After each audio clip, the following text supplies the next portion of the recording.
All right, so welcome back, Elaine, to the Zoom room. Another Art of Letting Go live sessions, time an afternoon one. So let's jump straight into our email for today. As a quote and some teachings.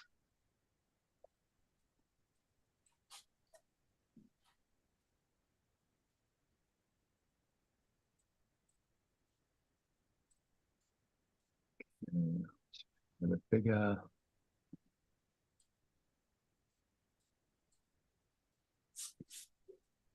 I'll leave that with you and then you know what I've said. Yeah.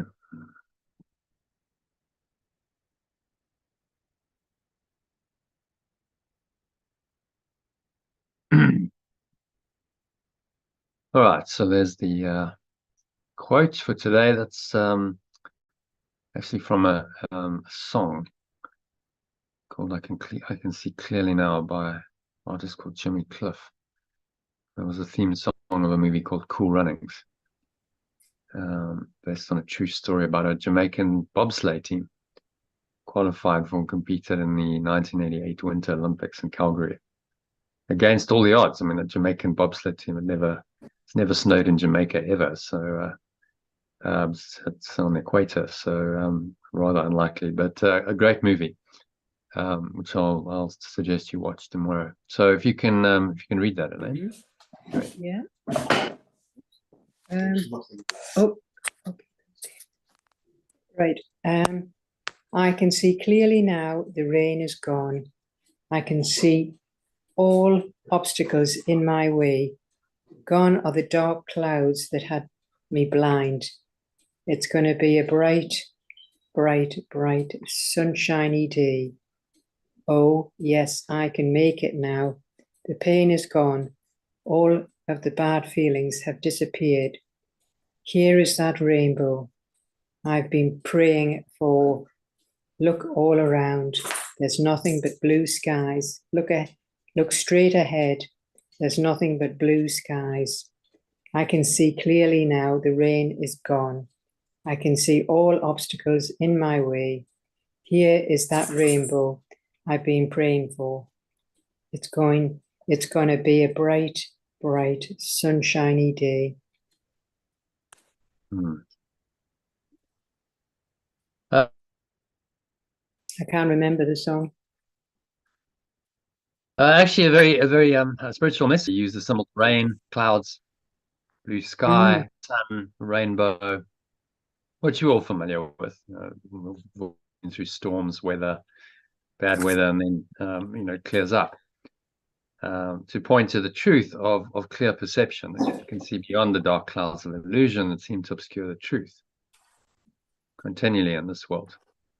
So if you interpret it, well, here's my interpretation anyway, these symbols that will help you to connect more deeply with the deeper meaning.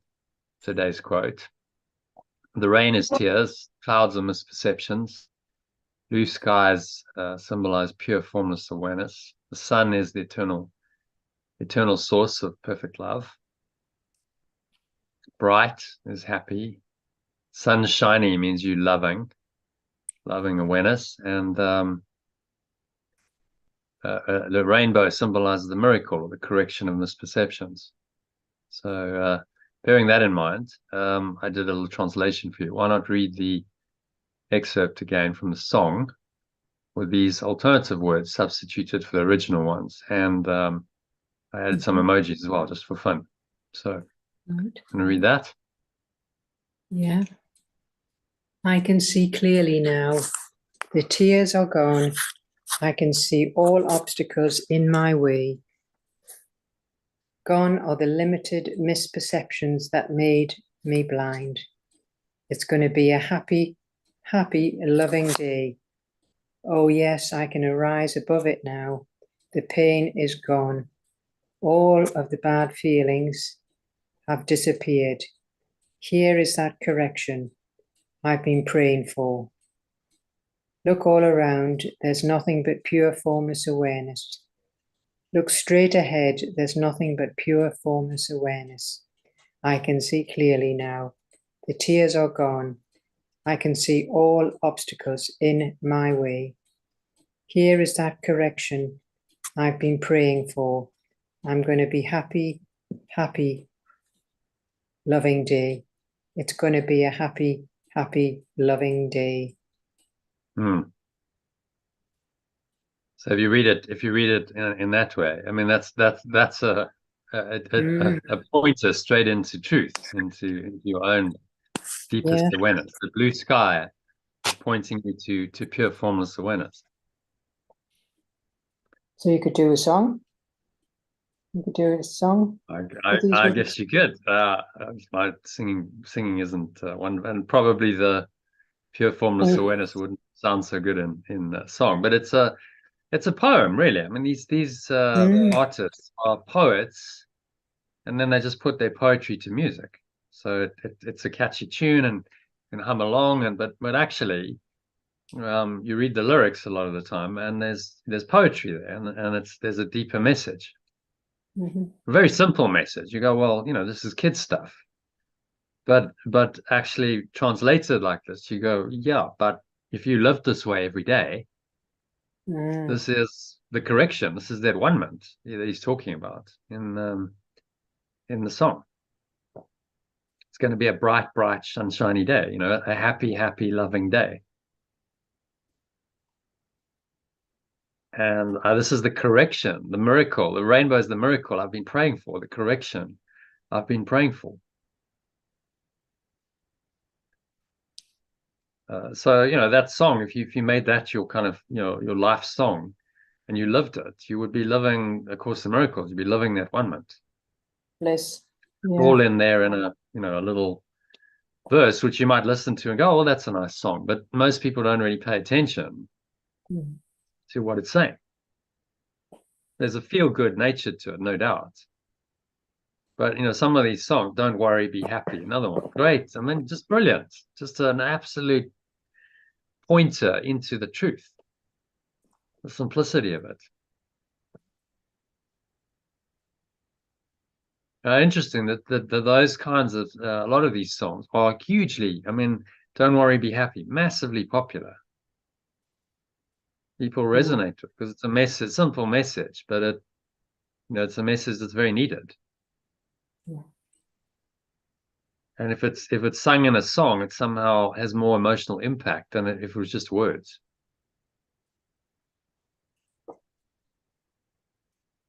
And there was a smash hit, the Happy song by Pharrell Williams. Oh yes, Great. yeah. So simple. Nothing, really not rocket science, but it's just Very, saying, well, I'm happy, and there's a uplifting tone to the whole song. And the video was laughing and clapping, and it's like, well, these are teachers, aren't they? They are teachers then of perfect love in their own way. Those artists are teaching this message through their music and the lyrics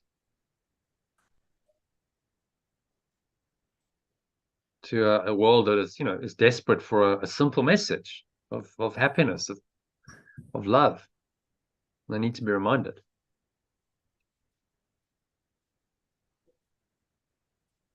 And then there's the song, which I don't think I can't play. If I play it, they'll probably ban the whole video from YouTube, sadly. They'll take it down because it's copyright stuff, but definitely worth I know the song very well. Yes, you listen to it in supermarkets. They sometimes put it on in supermarkets. Yeah. Man, it reminds me of the movie, which is just a really wonderful, feel good. They overcome obstacles and they learn, again, the message of that one-ment, isn't there? Because the team is very separated when they start, and everyone thinks they're completely crazy. The Jamaican bobsled team, you got to be joking. That's just ridiculous. But they're like, okay, well, we persevere and we overcome those limitations, and they somehow find a way to get there and make it happen. And then they kind of gel as a team, and each one goes through their own kind of hero's journey on the way. It's very well done, because because there's 4 guys in the team, so there's a each one has, their own story. Very, very, lovely movie. Just the theme of unity, really, overcoming obstacles, persevering in the face of difficulties, finding the good. So they've all the story is they all crashed out in the sprints, the trials for the Olympics. And so, like, well, so they lost out on their chance to go to the Summer Olympics as sprinters. And so then the one guy's like, well, finds out about bobsleighing, and he finds a guy who's in Jamaica who was a bobsled a bobsled champion. And it's a true story. So what happened? Amazing. Oh, well, let's go to the Winter Olympics then if we can't. I mean, totally improbable, isn't it? Like, how are you going to practice in Jamaica? How are you going to practice bobsledding? Well, they just did it on like downhill runs in a push cart. And then they arrived. They never actually been in a real bobsled when they arrived at the Olympics. Quite how they got in. It must have been easier to qualify in those days. I don't know, but they somehow got in. Well, very yeah. I'll send it out tomorrow. It's a movie to watch for Saturday. It's a lovely feel good movie. Okay, so that brings us into our session and into today's lesson. So let's jump into lesson 250 on today, I think. No, lesson 285, that's right. Okay, so lesson 285. And we've got a lot to do, so let's do the insert, because it's just a short lesson and then one paragraph of text to do in the Manual for Teachers. So if you want to read the insert 7 first, which is what is the Holy Spirit? In the alternative, yeah, because yeah, that's right. Yeah. The Holy Spirit is the remembrance of perfect love or oneness that mediates between illusions and the truth. Since it must bridge the gap between reality and dreams, perception leads to knowledge through the grace that pure formless awareness of perfect love has given it to be its gift to everyone who turns to it for truth. My dreams are all carried to the truth across the bridge that it provides, where they are dispelled before the pure formless awareness that is knowledge. In this state, I have let go of sights and sounds forever. When I perceive them before, letting go has made possible perception's tranquil end.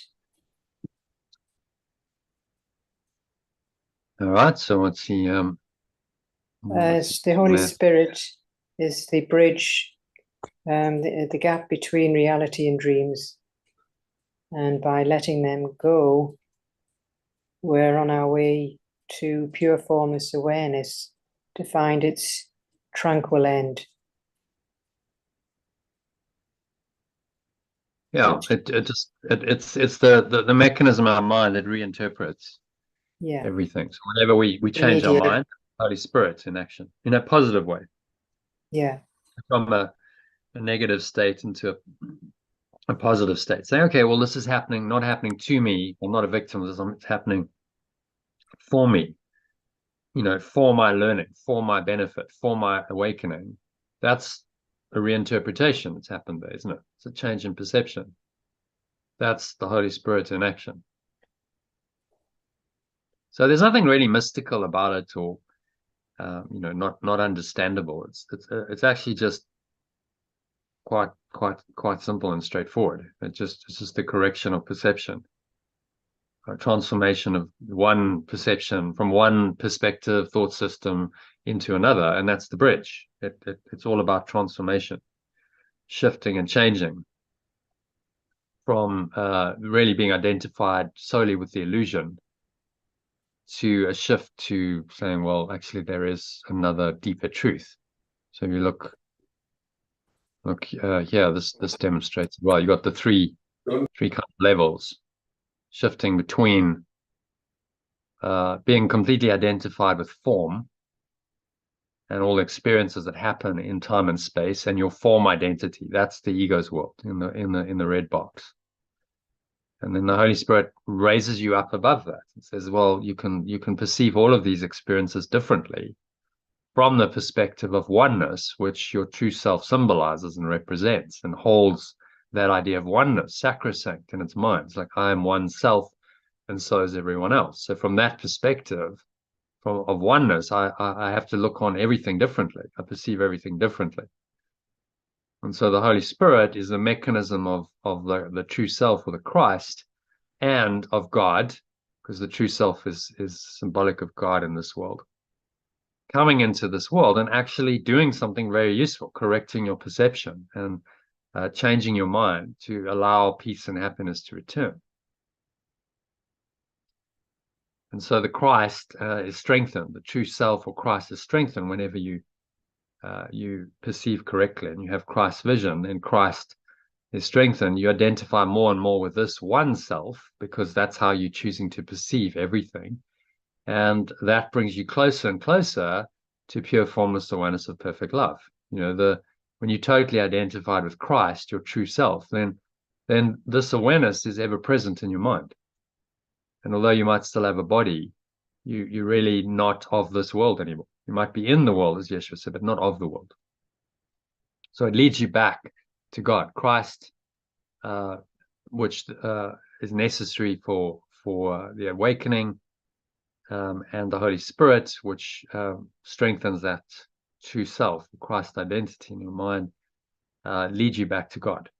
And once they've done their job, and you are in pure formless awareness of perfect love, you've escaped time and space and the body, then they've done their job, and you simply rest eternally in this awareness.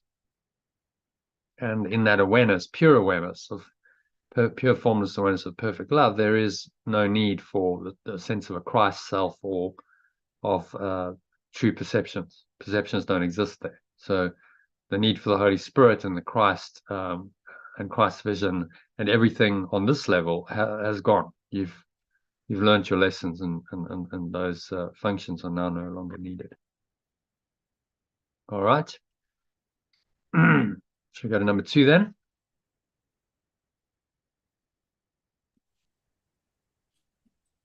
The goal of the remembrance of perfect love's teaching sets is just this end of dreams. For I must translate sights and sounds from the witnesses of fear to those of love. For when I have fully accomplished this, learning has achieved the only goal it has in truth. For learning, as the remembrance of perfect love guides it to the outcome it perceives, for it becomes the means to go beyond itself, to be replaced by the eternal truth. Okay, so what is he saying in that one? Well, it's just again about the remembrance of perfect love teaching the end of dreams and translating the senses we have to those of love. And then when this is accomplished, then we are on the way to truth. Yeah, to the eternal truth, replaced by the eternal truth. So it's the translator, it's the reinterpreter, sights and sounds.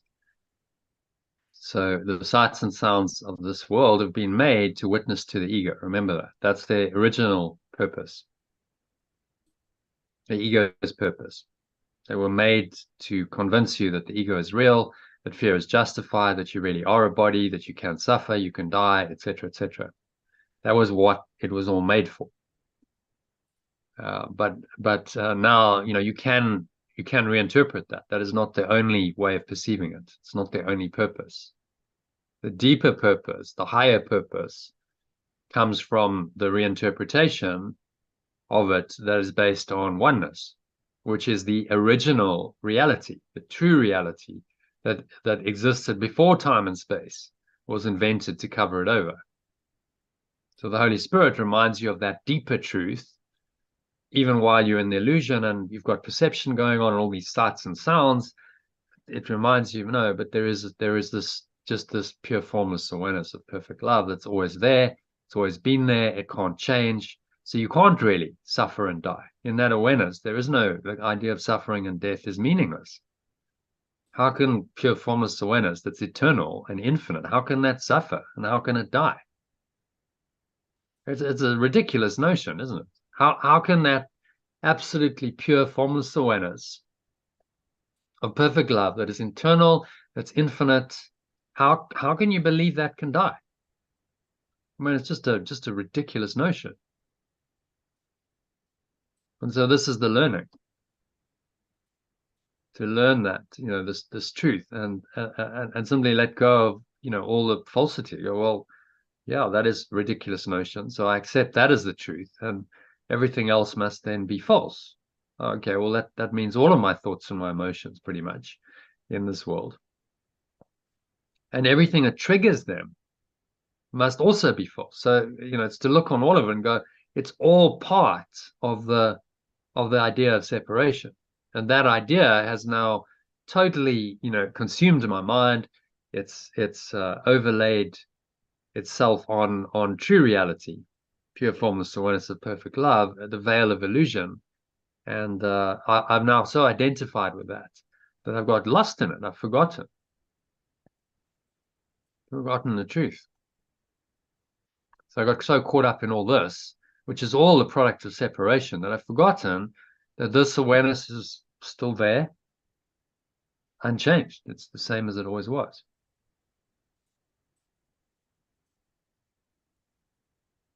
It's a very simple truth, isn't it? Very, very, very simple. But to get there, you must move your mind from being identified with everything in the red arrows, the red boxes, everything goes on here, and you must move it from there and into a state of this awareness. And that's what the Holy Spirit does. It moves you back into this awareness, and then it's a double arrow, because you can also then come back into perception from that awareness and go, okay, well, now I perceive this differently, because I've gone into my true awareness, and that awareness has now helped me reinterpret from the perspective of oneness. I can now see this differently. So it's a double-sided arrow there. And so that's the bridge. A bridge can be crossed from both ways, can't it? You can go that way, go there briefly. Oh, then I can go back across the bridge and I can go into perception. But now, having seen the other view, having crossed the bridge, I have an expanded perspective. And so my perception is changed when I come back. So that's the journey. And each letting go opportunity offers you the opportunity for that journey, doesn't it? To go there, okay, I can correct my mind, I can find peace anyway, I can come back and perceive this differently and have really let it go. That doesn't bother me anymore. Okay, so let's try and get back to where we were. There we go. All right, so any other thoughts on number 2? No, that's clear, thank you. Number 3 then.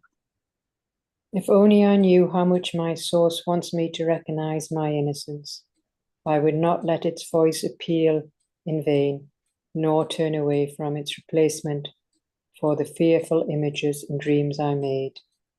Remembrance of perfect love understands the means I made by which I try to attain what is forever unattainable. And if I offer them to it, it will use the means I made for exile to restore my awareness to where it is truly at home.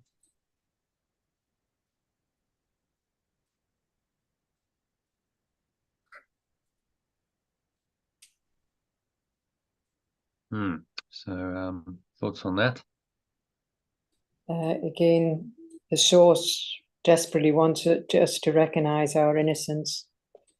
And if we only knew the voice that's there, it would replace all fearful images and dreams. And there would the remembrance of perfect love stand, forever unattainable, to attain from which, and so, it's there. It's desperate for us to hear its voice, but and recognize our true innocence. It's quite poignant, isn't it? Just do not let it appeal in vain. It understands. The Holy Spirit, though it's from God, it still is able to look on the illusions and dreams and understand what we made them for. Go, okay, I can understand that and understand why you did that. But no, you've got to give that up. It's not helping you. If I offer them to it will use the means I made for exile to restore my awareness to where it is truly at home. So I used form to exile me, to put me into the state of separation and various negative thoughts and emotions that go with separation, fear, guilt, sin, attack thoughts, and so on. But it will help me to let go of all that and just restore me to my true awareness, where I'm truly at home. We can only go, thank God for that. Thank God there is this Holy Spirit and the Christ self. So otherwise we'd be lost forever in the dream, wouldn't we? There'd be no hope.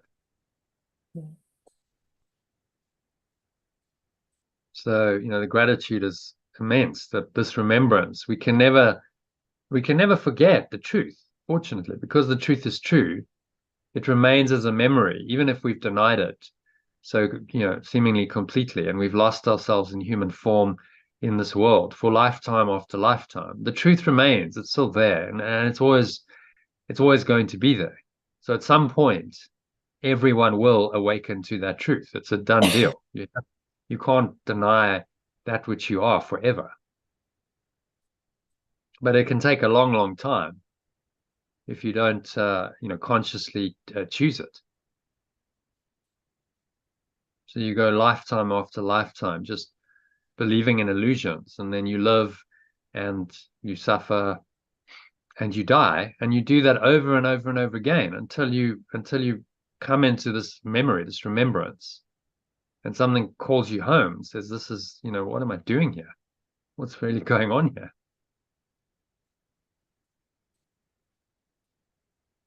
And that, that guide home is the Holy Spirit, the remembrance of perfect love.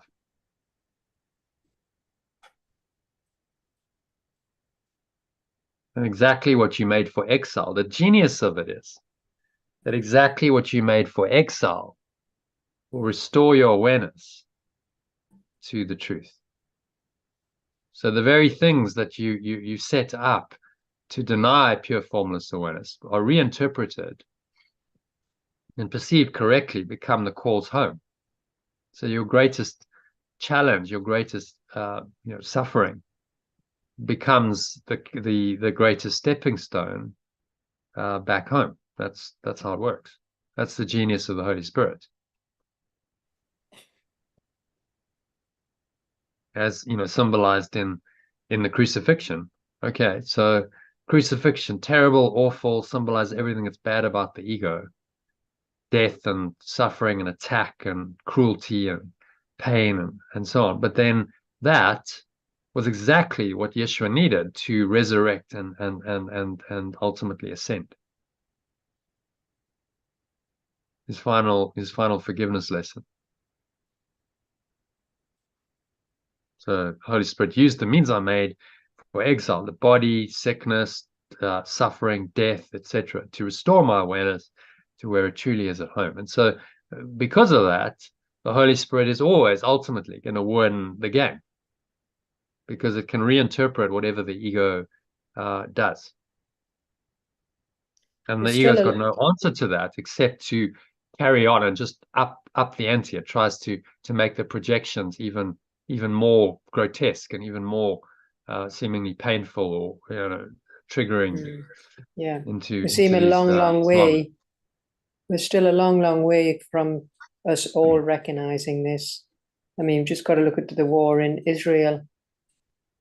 That's Yeah. really still, it's like 2,000 years ago. It's just horrific, really. Well, yeah, They look like they're I nowhere mean, you have to near. take a long-term perspective. He says at some point I think it's in the Last Judgment. He says, well, the Last Judgment will take, millions. It took millions of years. In fact, that Okay. should be billions of years to get here. The cosmologists tell us it's, about 15 billion years old, the universe. So it's taken all this time to, get into the mess we're in. Well, it's going to take many millions to get out. But that's not a reason for despair on your part, because you can get out in one lifetime if you truly want it. You're not limited to, okay, well, you've got to wait 100 lifetimes to wake up. You can do it in one and just transcend all this. Just go, well, I see it for what it is. The insanity of war and what goes on this planet. This is crazy. And it's always been this Very. way. Oh, yes, yeah. I mean, nothing's really changed if you're honest about it. It's You just look at unbelievable, the really. world, and yes, we have much more sophisticated technology than ever But it's now. But I still, mean, there's been periods in history where there was sophisticated technology, and then we destroyed ourselves with Atlantis, Lemuria, etc. They had advanced technology. yeah, They had, rocket ships, and it's recorded in some of these ancient scripts. So we had it, and then just destroyed ourselves. Civilization imploded on itself, and then started again. And now we do it all over again, and we advance in technology, and yet still, the awareness isn't there. But it's happening. I mean, it's not that humanity's not awakening. We are, but it just seems that the other side, the ego, is also strong, yeah. and that but that's how it's always been. I think don't expect anything else. The ego, this is the ego's world. So, expect war, expect pain, expect suffering. And it's always been that way, and it will always be that way. That's what he's saying to us. Let's be real, get realistic with what this world is. It's designed by the ego to enslave you. It's designed to inflict pain and suffering, because it needs that in order to, confirm its identity. So you're never going to fix that. The ego is what it is. You can only let it go and transcend it and go home. And Do so you think? your only true option in insanity is to leave the world, leave it all behind, and go somewhere else. Yeah. Well, yeah. Well, for example, Dave can watch all these horrific sights of all what's going on in the news just before he's going to bed, and I'm still puzzled because he's not an evil man. He's a very kind man, but yet he can actually watch it. I Well, find how it find. there's a split mind. There's a mind there that is unawakened, that obviously resonates with us. Otherwise, why would you watch them? Yeah, Why would you I expose find it yourself? sort of strange. Yeah, and and I've got like a sister. She loves all those horrors and all that sort of thing, and came from the same parents. So I still find that sort of amazing, and how they find it relaxing. I really can't quite get that one, but there you go. Yeah, I think the mind just gets addicted to the drama. It's like, oh Right, well, I can just, it puts you, and TV puts you into an alpha state. right, So it's a kind of meditative state, almost hypnotic. right. It's switching off But from that's, if that's very dangerous, because you just now in this, okay, I'm just going to receive. There's no filters. The filters go down, and you just absorb all of that into the mind. And so it just programs. I mean, it's the TV is the greatest mind control device Mhm. ever invented, I think, because it's just Yeah. like puts you into a. I mean, you notice how addictive it is. It wants to suck you in, and you want to watch the images, don't you? Just like Mhm. pulls you, and then it's Yes. oh no, just relax and veg out, and just I don't have to. There's no mental effort, is there? It's just like I just sit there Yeah, just and vegetate. watch all this, and it just gets fed to me. But I'm if I'm not filtering it, then I'm just being programmed. Whoever's decided, on that program and what the content is, and I just go, okay, well, I'll just passively sit here and absorb it all and believe it all. Mhm. Just So on you'll notice positive. that as you advance in your spiritual practice, you watch less and less TV. It's like, why am I watching I don't watch any. this Yeah, box? I And just the don't. less awakened you are, often the more you watch it. The Well, previous I just place I was thought in, I was. watching TV all the time. I'm going, what are you doing? You're having a meal and you're watching TV while you're having a meal. Are you Mm. nuts? Well, I Like, used to think I connect. was an odd bod. I just used to think I'm just an odd bod because I just didn't Mhm. enjoy it. So Well, there you go. in the Or insane asylum, hypersensitive. Yep. in the insane asylum, the person who is sane would be seen as odd or insane, wouldn't they? Right. Right. We just out. Yeah. Just I didn't seem to enjoy what everybody else was enjoying. But So exactly. So then they go, what's wrong with you? But mm, actually, you're the sane one, and they're insane. But because the majority are insane, it seems like you're the oddball. yeah, that's more. I think You that's the what they insane. think I'm insane. Yeah. Yeah. And But it's that's always been the interesting. case. Nothing's really changed. You look at Mm, history, and these awakened ones are outliers. They're seen as odd and outliers, and they're seen as threats to the established order and society, and often they get excommunicated, they get exiled, they get persecuted, they get mm, killed. yeah. It happened because they challenged the existing order, and people don't like to be challenged. The ego Yeah. doesn't like the Well, that challenge. makes sense. Yeah. It happened to all the masters. The Buddha, okay, he wasn't killed, but there were people who didn't like him. The existing order of the Hindu priests and stuff, they hated him because he was saying, "You guys have lost the plot. You're missing the point." And he's teaching a deeper truth. And so, they don't like that because it takes attention and followers and probably money away from them. Uh, Um, yeah. but Because India was a bit more civilized. They didn't actually kill him. In Yeshua's case, they just took him out. They just kill him. Okay, well, let's go to the Romans and let's crucify him. God, I well, mean, look. talk about. Well, they don't do that so much in civilized society. But our yoga teacher Alicia, there's many people hate her because she's a bit non-dualistic, and you hear people say, Mm, "Oh, I don't like her at all," and yet I really resonated with her. I really did. I went yeah. to yoga for Yes. 8 years with her. Mm, Unfortunately, now she's got another job. But mm, I just thought she was amazing. I just thought, goodness me, mm. that I really sort of resonated with her. Yet I Well, remember people people will saying, either "Oh, resonate or they won't. yeah," but there was people saying they It's hated her. very polarizing. Yeah, because So she mm, really wasn't afraid to teach it. She mm. spoke out with it. Yeah, so I really admired her.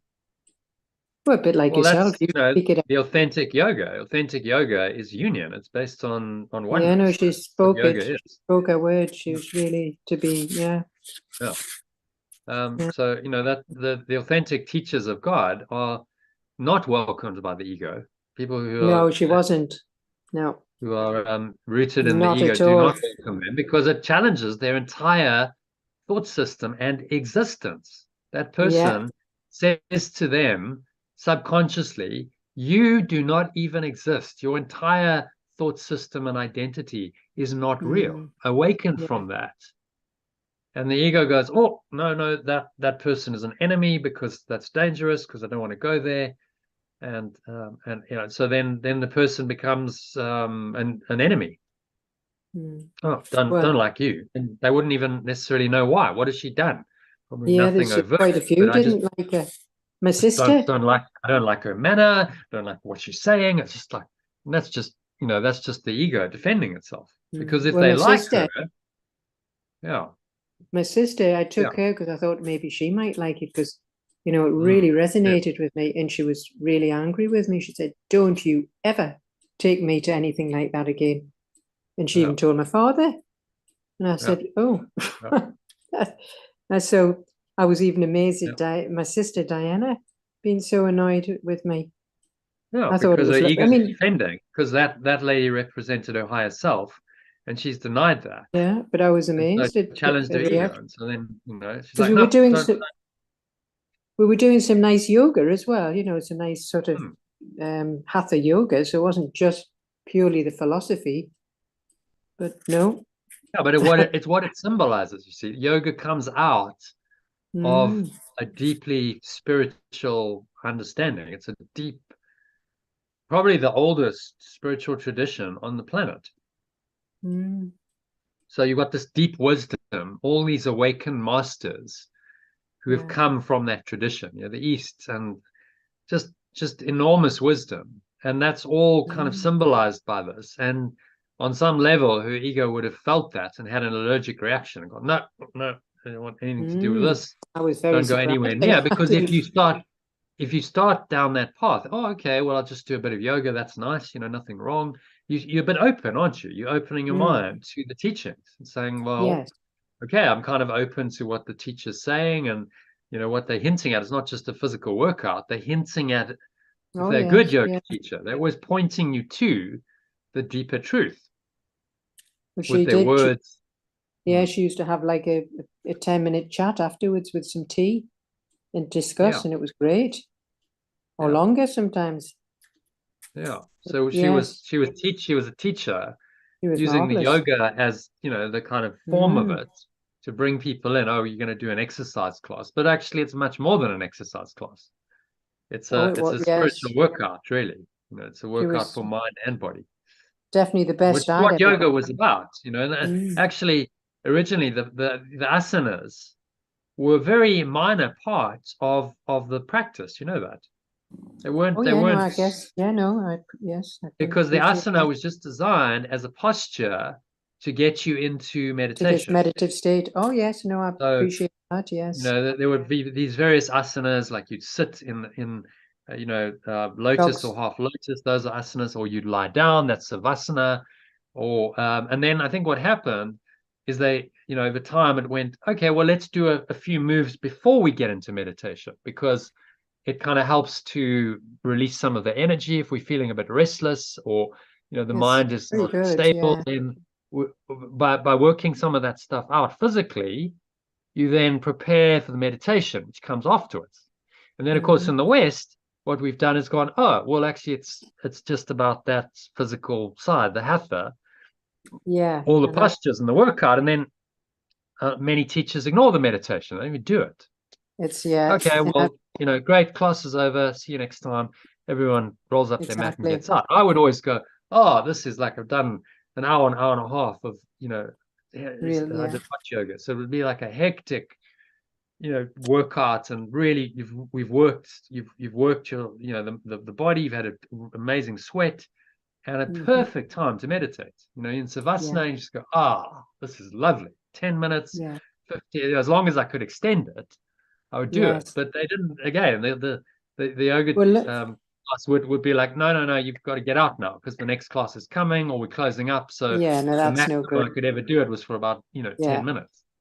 There was a But it's lot like, of oh, them I've gone. actually, that should be, you should go, okay, part of the class is like, let's do at least 20 minutes of meditation afterwards, because that is Mm. golden time. You've just prepared Oh, it yourself is. for, you know, Totally this agree. deeply kind of surrendered, blissful experience. And now you're going to get up after 2 minutes, and, you know, like you're missing the whole point. Like the whole point of the class was actually to prepare yourself for the meditation afterwards. But it's Absolutely. a different thought Which is what system, isn't it? Alicia did. Alicia did all that, Yeah. and she did the philosophy with a nice herbal Yeah. tea. Yeah. And I So haven't she found was anybody. authentic. But Yeah. yesterday morning, I went to one in Los Abrigas. And that wasn't Mm, bad, actually. She wasn't bad. So that was good mm, news. She did mm, do a little bit of the quiet time at the end, so that and the mm. bit of the breathing. So Yeah. that, you know, and she did mention a bit about the chakras. So I thought, oh, well, so at least I've found something. Yeah. But it's not the same as Alicia. No, Mm. she was, Yeah, well, you know, there's teachers and teachers, aren't there? So she's yeah, obviously, yeah, she you know, was quite just more, rooted, and she would have probably studied, you know, the oh, deeper yes, she yoga had, philosophy, and understood the 8 limbs, and yeah, understood the history of it. she lived And it. many She lived teachers, it. I don't know what they teach them. I've never done a, you know, been a yoga, gone to a yoga class, but um, I imagine a lot of the time they don't teach them that. They're like, okay, well, right, we're doing, you know, these are the asanas, and there's 100 postures we're going to Mm, study, and they focus very much on the form, exactly. and Yeah, they're kind of yeah. missing the That, point, because yoga was not about form; it was about no, it's the awakening meditative. to truth, yeah, of who you Yeah, really are. that's what I loved about Alicia. She did waken me up to the Mm, non-dualistic and mm, the meditation. So yeah, no, mm. but of course, And the obviously she asana, I mean, moved the on. 8 limbed path of yoga, the asanas and pranayama, breath work, which, you know, are Mm, typically what you do in any yoga class, are just 2 limbs of the whole thing. It's just those are mm, just a component of this whole process of awakening. You know, it's an 8 limb system to awaken you to the truth of your oneness with God, which is the 8th limb samadhi. That's the state of pure formless awareness. mm. No, And I've always that's, you loved know, unfortunately, with the ego in charge of it, it becomes a physical workout. The emphasis becomes on the body. well, they've got all kinds of power yoga, and I thought I did go Yeah. to them. I said it's not. I said it's not just the physical, and she said no, no, it's breath, meditation, and relaxation. So Mm, I gave it a go, and I've actually joined. I'm a member, so mm, that's nice. mm. I'll go once a week if I Oh, can. yeah. So, you know, it's a start, but you know, if the people would just be open to exploring, you know, the deeper wisdom behind, you know, the practices, then that could awaken them. That's the start of a spiritual awakening. It's not just, oh, I'm going for a once a week, you know, exercise class. No, no, no. It's more the Hmm. meditation that I prefer. Yeah, No. and it also helps to stretch your back because obviously I stooping over doing massage. It does help limber your back up a bit as well. Hmm. That's the main Hmm. reason. That's one of the main reasons is so I can still keep working. Hmm.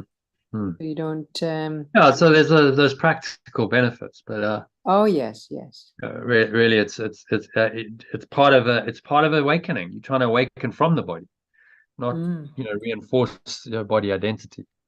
yeah. And so that's the true meaning of yoga. And any authentic teacher would, you know, teach that, because they would understand that. I mean, you can't not teach what you deeply understand. So, in some ways, I'd love to have a studio somewhere and run, you know, breath work and yoga classes, and teach it differently, and go, okay, well, there's a whole different, you know, Well, there you go. this is There's just the start of there's an opening for of you. There's an opening for you. There you go. There yeah. you go. Well, we'll Because see. it's yeah. We'll There see. you go. You never Got know. many other things on my plate, but Of course, yes, but yeah, you never know.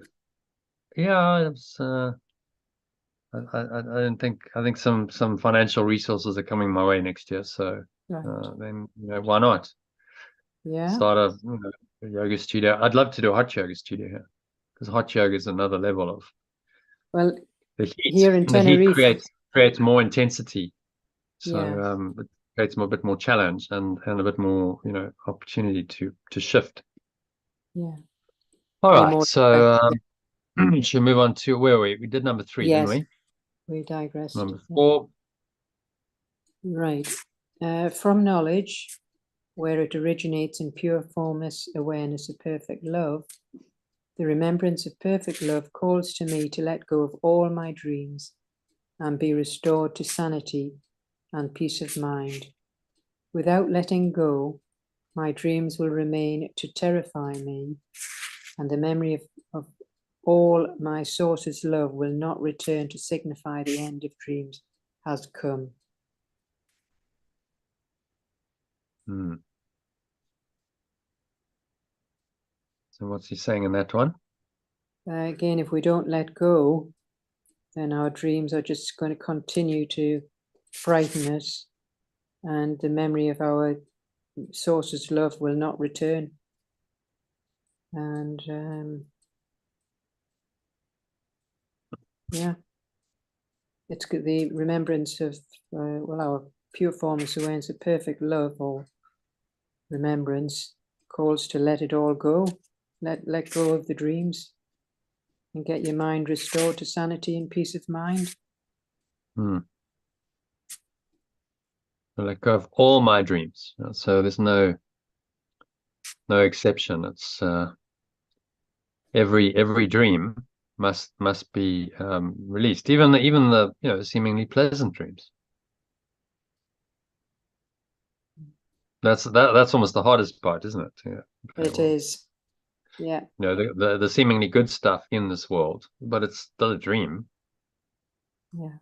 So it's in the same order as all the unpleasant stuff. Once I start seeing that, that's when I really start awakening. Okay, well, all dreams, or the pure formless awareness means all dreams, no form. There will be no form left. No separate identity, no form, no bodies, no world. All of it's gone. And the ego goes, oh my God, that's the end of the world. Well, yes, it is. Correct. The ego's not wrong. It is the end of the world. That's it. It's game over. No more world, no more you, no more separate self, no more insane world, no more pain, suffering, sickness, and death. Surely that's a good thing. And the ego says, no, we want to keep the world. Keep the world going. To maintain, keep the separate identity going and keep the suffering going. That's all it's trying to do. Keep it going forever. It's mad. It is mad. Well, for what purpose? You could have eternal bliss. You don't have to live and die and go through this whole palaver of human life over and over again and observe all the insanity that goes on here and try and make sense of it. You can just be done with it. Let it all go. Go home to, eternal bliss. Surely that's a better choice than this. Madness, what a place we've invented. Look at this place. It's just like, wow, my goodness. It's mad. Well, yeah, certainly with what's going on in the Ukraine and all those places, and through history, Second World War. There's always. I don't think there's ever been a time in human history when there hasn't been a war somewhere on the planet. No, there's always never been a time. So Bosnia. People get all like, oh no, it's going to be World War III. Well, maybe I suppose, but I said it's just another war. That's what happens. They've been fighting in the Middle East for 2,000 years. Then every now and then they do it again, and so it's another one, because they can't let go. The mind cannot let go of its identity, and therefore the conflict that it produces. Both sides are rooted in that false identity. This is who we are. We are this, and then we have our enemies, and now we have to fight them periodically because that confirms our identity, and that's how it goes. Yeah, I mean, and the more fixed you are in your identity, it's interesting with, the Jewish religion, and that defines them as a people. Throughout history, they've had persecution. Why? Because you identify yourself so strongly as this. We are this, therefore we are something separate from everyone else as Jews. Now, what does that invite? That invites people to come and attack you.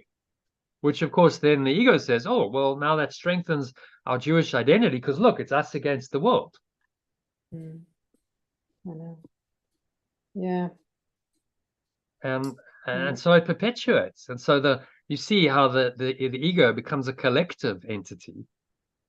And now the individual identifies with that. Oh, I'm primarily a Jew, or an Israeli, or a Jew. Oh, and so I must protect that. I must defend that. Okay, well then it's justified to go and kill and defend my homeland, my motherland, my people, because that's what do you not think people ego says is good.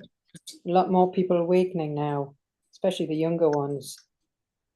You get Yeah. some very, you know, the young ones that are very awakened. So we're getting more of those people coming on the planet. Thank God. I mean, it's about time. At least, you know, Yeah, got to free ourselves from the madness yeah, and just say, stop, enough. Like, why yeah. are we fighting each other? This is pointless. This is Mm, futile. Surely we can find a way to live in peace. absolutely. You know, we're not that different. We all come from the same source. And bizarrely, True. even, you know, the Arabs and the Jews, there's very little to pick. I mean, can you really tell the difference often? They come from the same gene pool. It's like, well, what's actually different? Mm, Just the mind, because you got brought up in a different culture, and that culture tells you, no, you're this, and therefore you're not that, and you define yourself by your opposition to the other. So the Jews and the Arabs define themselves by their opposition to the other, don't they?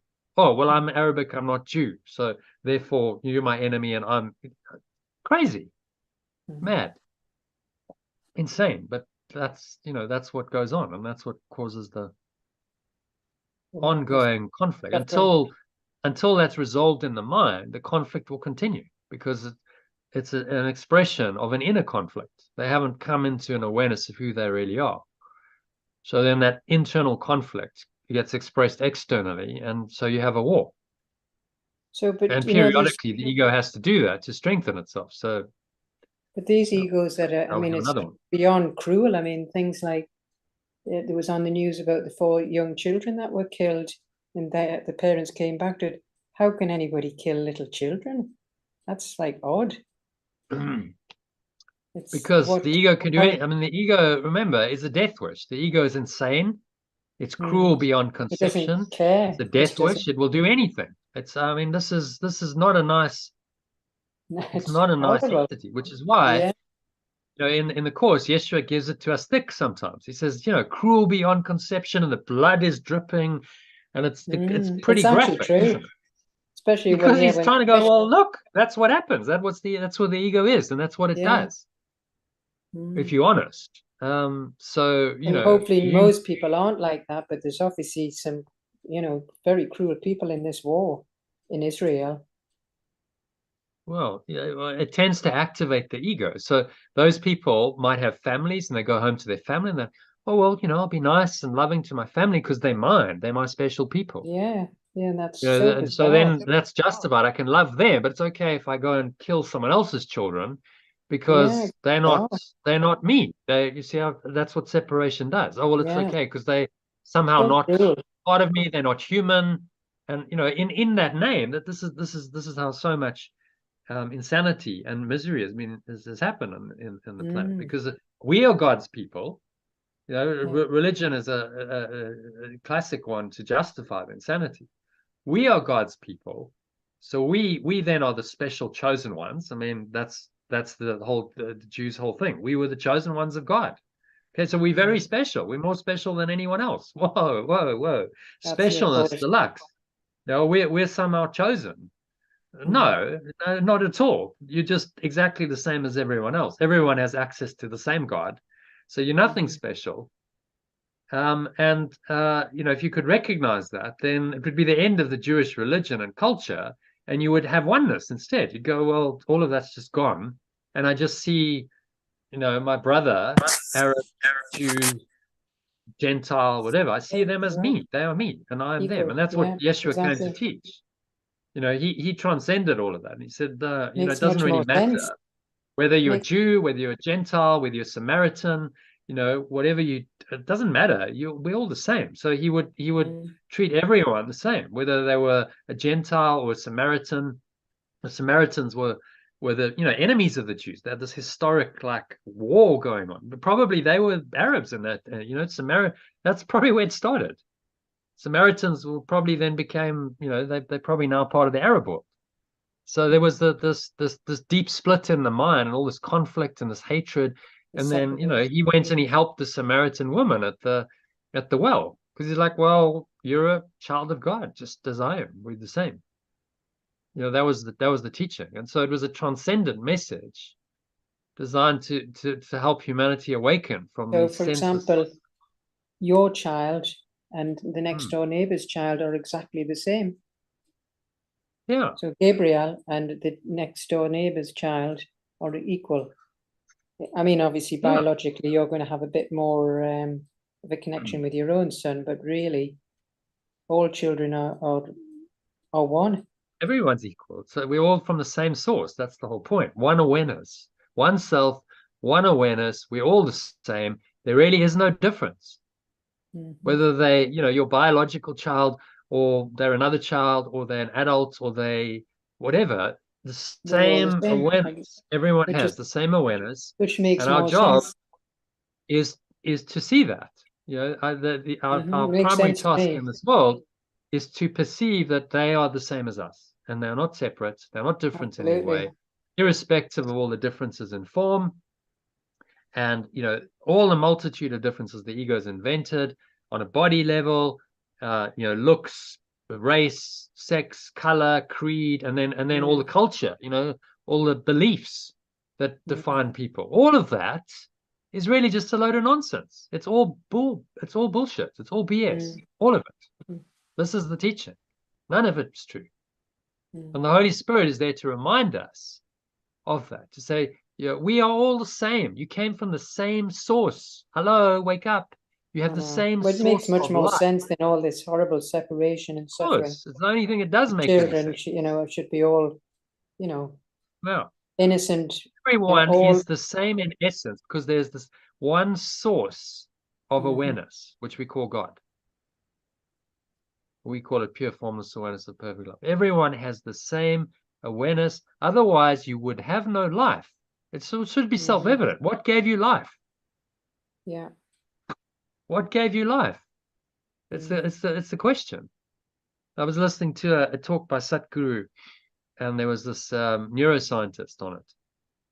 And he was very intelligent in his own limited way, but he was going, well, no, we know that, we know this. It's very arrogant. We know this, and we know, no, you don't know anything. You don't know shit, dude. You don't know. He's saying, oh, we know consciousness disappears when you die. It's like, no, that's a fallacy. What about near-death experiences? I'm surprised Satguru didn't challenge that. I'm like, hang on, you don't know that at all. That's just completely false. What happens when people die? The brain activity stops, but yet they go and they have this whole near-death experience, and they come back and they report this. So what? That's all just, they just made that up? Where did that, Well, he's speaking from his separate mind, though, isn't he? He's speaking only from his ego mind. Well, he's speaking from a mind. He says, no, well, I am a brain, but that still doesn't answer the question. Well, then where did the brain come from? Oh, well, the brain's a product of evolution, and and as Rupert Sheldrake says, we'll take it all the way back to the Big Bang, and science says, well, we get one free miracle. It all just pops into existence from nowhere. We have no idea where that all happened, how that happened. But okay, we'll just ignore that, and we'll go from there. And then we'll just assume that it's happened, and we'll take that as the starting point. And okay, well then, all this stuff happens, and then finally we have human beings, and there's brain. And hang on, where did it all start? How did you can't ignore that, can you? Really, if you're honest, how did it all come about then? And this is the only teaching I've found that explains it. This is, well, that Big Bang was a massive projection of thought, which is all energy is, and it was a false thought that got projected out. The thoughts of separation that is denies the truth of this deeper awareness. And so now you're living in an illusion. You're living in a false world, and you got so caught up in it, and it's gone down all these levels, and now you think you really are separate, and you really think you are a body. And you're a separate identity, and your life is very finite and very limited, because that's what you believed, and that belief has got entrenched, manifested, and entrenched in physical form, which is why we seem to have bodies, and why we seem to have these human lives, and why that starts to make sense, doesn't it? You go, okay, that kind of it starts to stack up now. I'm starting to understand why this world seems to exist, and why I seem to exist as a separate human being on it. Okay, that's a theory that I can start to get my head around. It takes a long time, because it really challenges everything you believed previously. You thought you were a human being. No, wrong. No, you're not. You're not human. You're being, but you're not human. You see the split in it. Mm. I'm human and I'm being. No, well, maybe there's a fundamental contradiction there. Maybe you're not both. Maybe you're one or the other, and maybe we have to choose. Because if I think I'm human, then I identify with the body and my separate self. I deny the being that's eternal. So again, that term human being is a compromise. I'm a human being. Hang on, you've just got a massive compromise and a conflict right in those two words. Because being and human contradict each other. That's why Yeshua would say, the Son of Man and the Son of God. Son of Man is the human, and the Son of God is the being. You'd say you must transcend being the Son of Man and go identify with being the Son of God.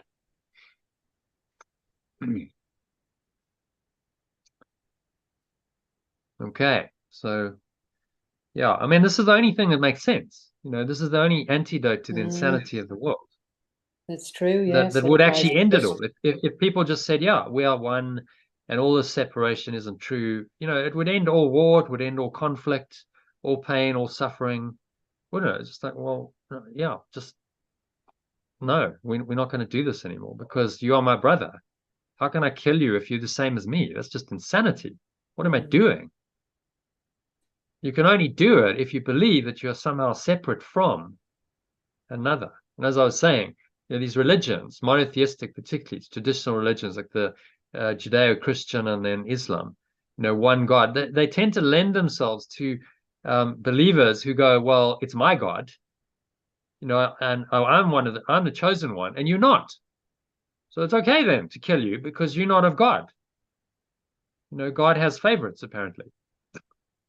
What a ridiculous belief.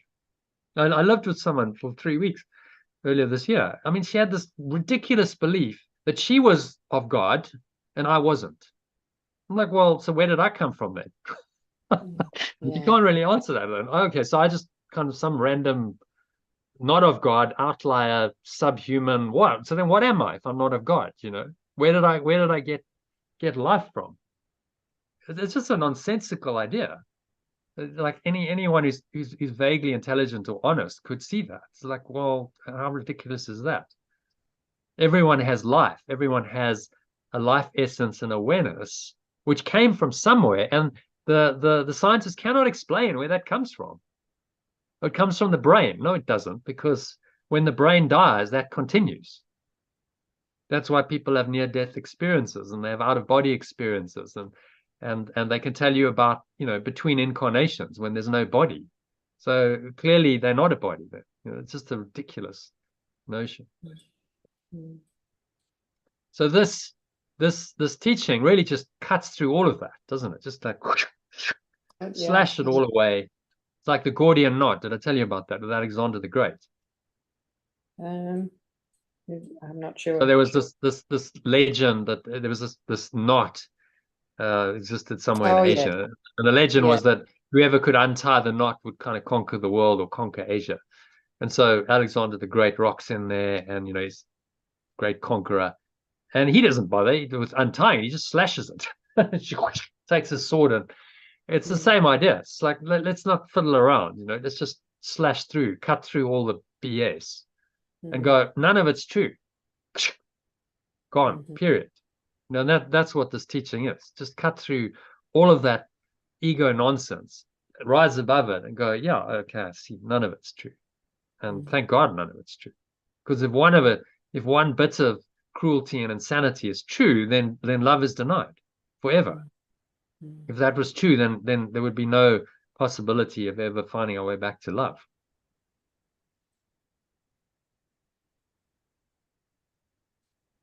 All right, so that's number 4. The answer, and what cuts through it all is letting go. Letting go as the sword. It just goes cut that, and you let it go. Decision actually means deikidere, to cut away. So it's to cut away, and you make the decision for God by cutting away the illusion.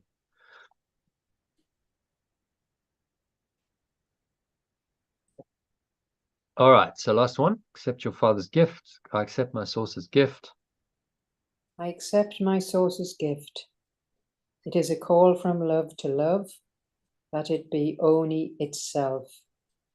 The remembrance of perfect love is its gift by which the quietness of the state of pure formless awareness is restored to perfect love's beloved extension.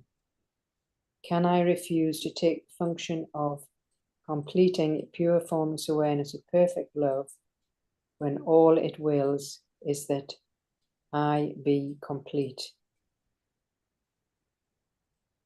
Yeah, and very poignant, you know. He's calling it, saying, how can you refuse this? All the source wants is that you join it, is that you merge with it, you become one with it. That's its only intention. You know, so this idea of you must obey the Lord and you must fear the Lord, and just become it. Just merge with that awareness. It's so soft and gentle and kind and loving. So just become me.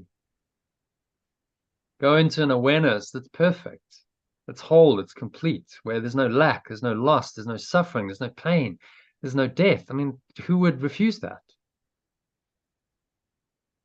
Merge with it, become one with it. That's the call. Call of the ages, you know, through all of this dark dream of separation that the ego's invented. This call has continued for, you know, forever. And there have always been people who've heard it and who have listened and awoken. And they are the leaders of humanity out of the dark dream. Say, well, there's a way out of this nightmare that you've enslaved yourself into. So, but you must listen. You know, you must listen to these words of wisdom. You must follow the teachings. Otherwise, you'll stay in your dark dream for a long, long time. Over and over again, you come back to the dark dream of separation because that's what your mind thinks it wants. And if you think you want it, then you'll come back here. You'll choose it. It's helping us to make a better choice. And the Holy Spirit just does that, you know, all the time. So whenever you make, you know, the choice to let go, you make the choice for another world, another reality. You make the ultimate choice to free yourself. And so if you keep doing that, then ultimately you do free yourself. You know, it's a little miniature choices that all add up to the one big choice for at one month rather than separation.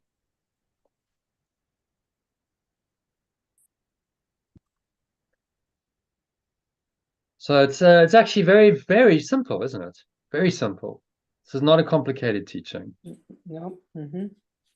It's very clear. It's just make the choice, keep making the choice. He's giving us a system to do it, which is this radical forgiveness or letting go. He's giving us mind training. Okay, you can do this. He's saying, you can do this. I did it. Other people have done it. You can do it. And it doesn't have to take hundreds of lifetimes.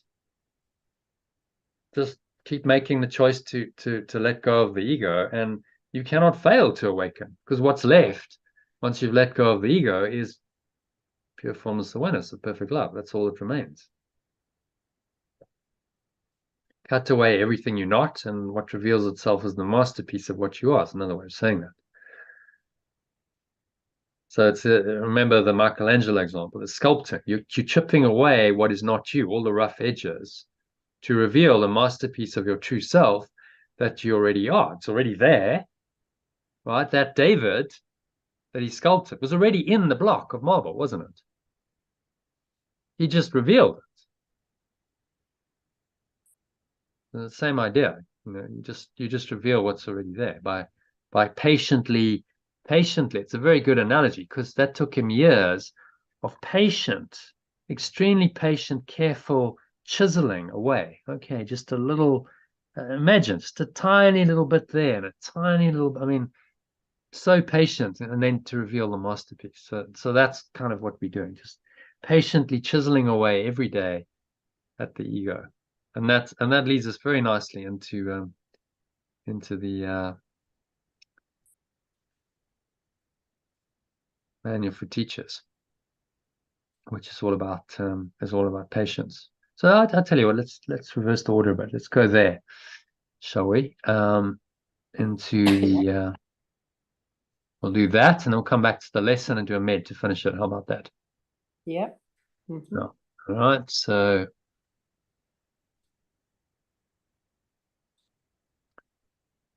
let's go into where are we? Learning for teachers. How much generosity on that? I opened it. I think I have. That one, I think. Oh, there we go. Okay, so this one is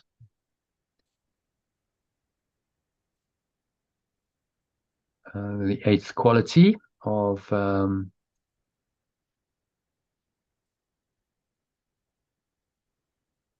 characteristic of God's teachers,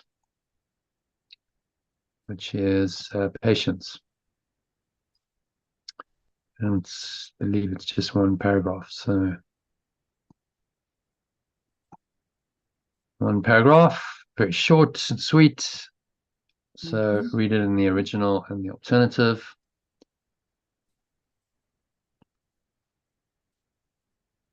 Those who are certain of the outcome can afford to wait, and wait without anxiety.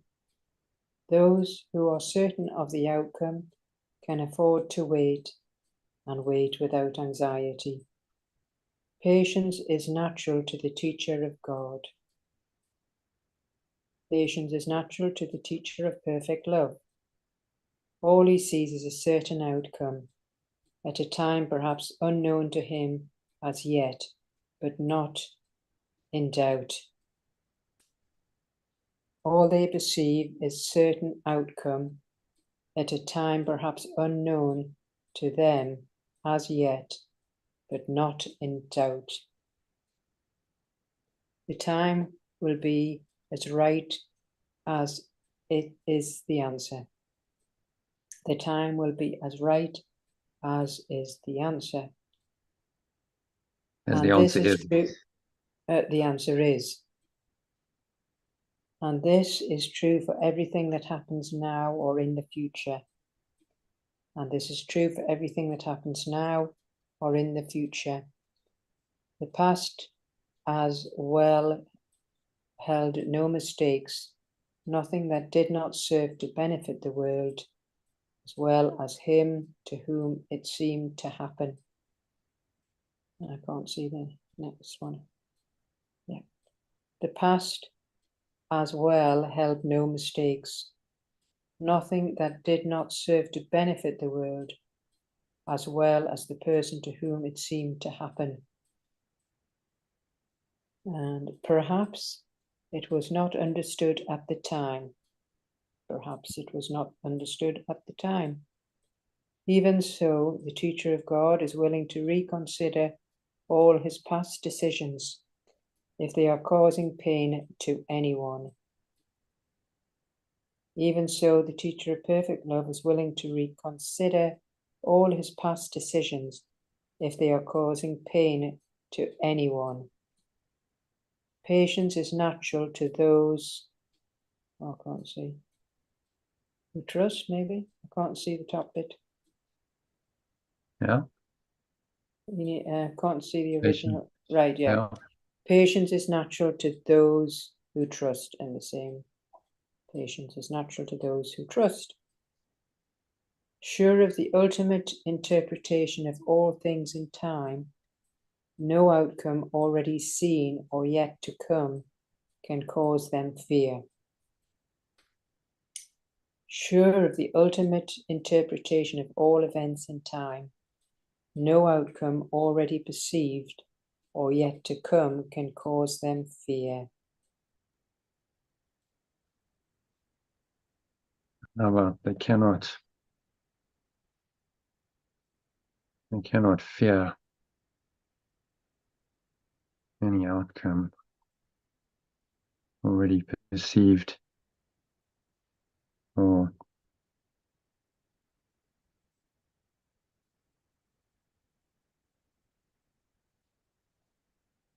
anticipated.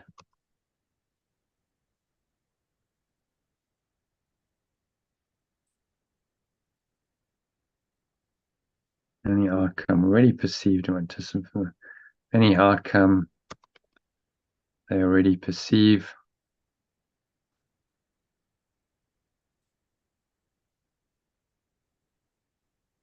or anticipate.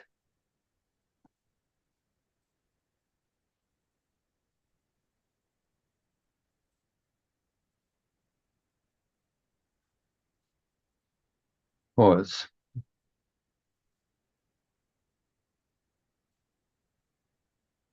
They are sure of the ultimate interpretation of all events in time. So the ultimate interpretation is what? Sorry? What's the ultimate interpretation of all events in time? Well, it was just a dream, and it's Yeah, they're not real. Yeah. Whatever. How can you be scared of a dream? It doesn't matter how grotesque the dream is. You know, in the dream, all kinds of. I mean, as one of the Buddhist Tibetan monks said, you know, you name it, the Chinese have done it. I mean, it's just like it, whatever. You know, it's just whatever goes in the dream. All kinds of insanity. You know, totally. You know, really grotesque things, cruel. You know, the ego does it all. But okay, I can't fear any of it because it's just a bad dream. I'm just dreaming, and I can wake up. Yeah. So why would I fear any of it? If I'm not a body, you know, it's such a temporary, transient experience. It's like, oh well, I can just awaken from this and go back home into perfect love, and the nightmare is gone. All these crazy images and dreams, and it's just gone. Pull the plug on all of it. So we can afford to be patient because eventually this is a done deal. You know, the truth is true, and it's been true since the beginning, and it will be true forever. So we can be patient. All right, so patiently chip away. Let me just chisel away at all of my rough edges and let go of all of my insanity. And the truth is there. It's never going to go away. You can't lose it. So I can afford to be patient and trust. As he says, patience is natural to those who trust. And they cannot fear. I just had a lesson, and I told you about that lesson with my business partner. It was a lesson in patience. It's like, oh, okay. So, and here again, you know, then you get a teaching a couple of days later. Okay. So yeah, that's why it's one of the characteristics of God's teachers. I'm patient because there's really no rush, because the truth is still true. And whatever I perceive in time that sort of needs to happen, oh, I need to do this deal or whatever, is all just made up. It's just illusion. It's just designed to cover the truth.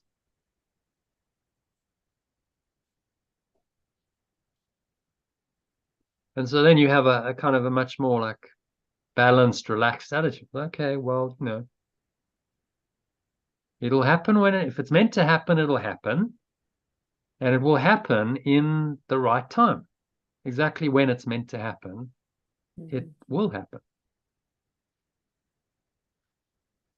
Got another lesson in that yesterday because I went out shopping. Or was it 2 days ago? And we just happened to arrive exactly the time in the car park. And the lady that I'd stayed with previously just happened to be there right there. How's that? Randomly. You're like, well, you know, that's just a little message in the dream, isn't it? To say, look, it all happens in divine time. What are the odds of, you know, us meeting randomly at that time in that particular section of the car park? You can't make this stuff up. It's like it's so seemingly synchronistic. So, you know, so seemingly like coincidental. And it was all orchestrated. So we left exactly at the right time for that to happen. So, okay, well, just it all flowed in divine time. So, okay, you know, it'll happen when it's meant to happen. And then you can kind of step back and relax, and all of that anxiety and, oh, I've got to make this happen, you know, it just drops away. But it was a bit of a struggle. You know, I had to, the one, my business partner, I really had to like work on it and go, okay, you know, just you gotta let this go. And when I did, then oh, la la, the document I was waiting for arrived. Actually, in a much better form than I'd sent it. It did take a week, but I'm like, okay, well, no, so be it. Then it takes a week. That's what it is.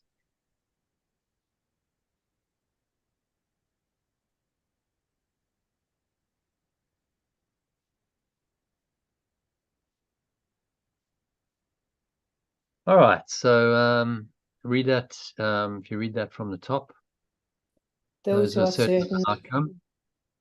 those who are certain of the outcome can afford to wait, and wait without anxiety. Patience is natural to the teacher of perfect love. All they perceive is a certain outcome at a time perhaps unknown to them as yet, but not in doubt. The time will be as right as the answer is, and this is true for everything that happens now or in the future. The past held no mistakes as well, nothing that did not serve to benefit the world as well as the person to whom it seemed to happen. Perhaps it was not understood at the time. Even so, the teacher of perfect love is willing to reconsider all his past decisions if they are causing pain to anyone. Patience is natural to those who trust. They cannot fear any outcome they already perceive or anticipate because they are sure of the ultimate interpretation of all events in time. Hmm. So what's he saying there in the key message? Well, patience is very natural to those who are teachers of perfect love, and it's all perceived in a certain outcome and time at a time perhaps unknown. So time has nothing to do with it. But they won't have any doubt at all with regards to time, whether it be the future or the past. They are in great trust, and patience is there. That's what they are, patient. They can't fear any Patience outcome. is natural to those who trust. Right? If you trust that the source is eternal, that it's always there, it's always been there, it can never go away. Okay, what's the rush? Like it's never going away. I can't lose it. Impatience comes when it's like, oh, I want an outcome and I've got to make it happen and I'm going to lose it. You see, then I get impatient. It's like, well, it's always there. It's always been there. In fact, I already have it. It's like, so what's the rush then? Just slow down and relax, chill. It's already there. You have to remind yourself of that. Well, I mean, the world we've created is so impatient. Like, It is. got to happen now. Instant gratification, happen now. And so just there's some of these meditative practices. It's just patience, just chipping away, like sculpting. We talked to Michelangelo. It was such a patient art, and the Buddhist monks do these mandalas, so patiently, just arranging the sand so carefully, just hour after hour. No instant gratification. No, like, right, I want it now. Turn on something, watch it. All of this stuff that we've clutter our consciousness with.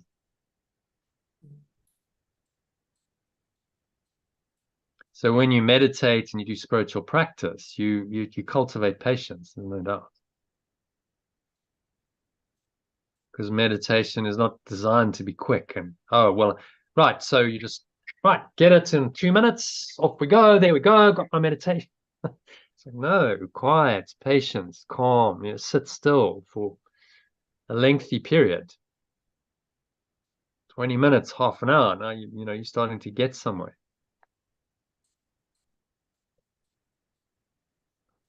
The breath breaks are there for just topping up, really, but Don't replace the longer meditations.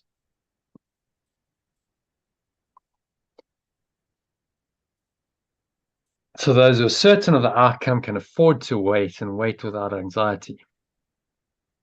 Patience is the natural teacher. All they perceive as a certain outcome at a time perhaps unknown to them as yet, but not in doubt.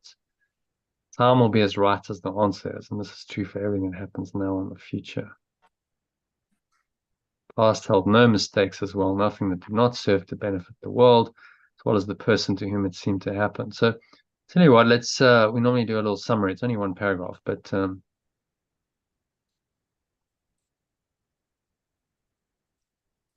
we'll just do that. Key message. So, what would you say the key message of this is? Patience. You put the Yeah. one that we've done. Yeah. For the teacher of God, patience, and then naturally it comes when you trust. Yeah.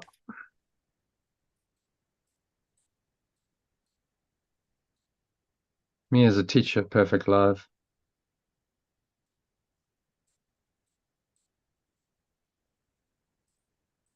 Patience.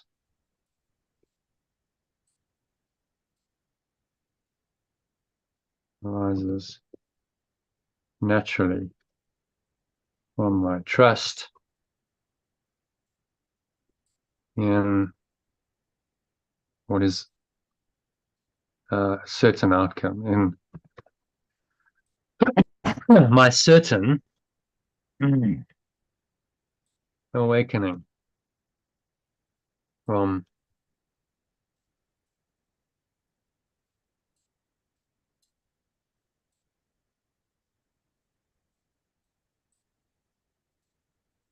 the dream of separation.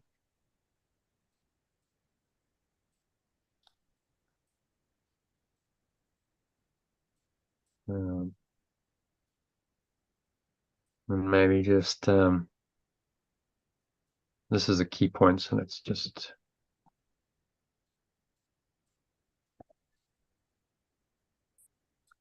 I cannot fear any outcome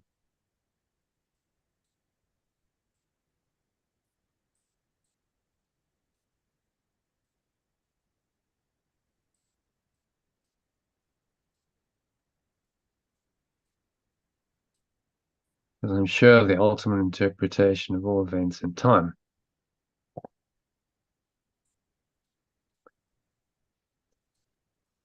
And so I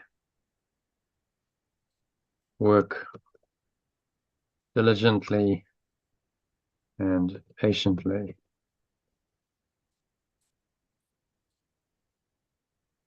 day by day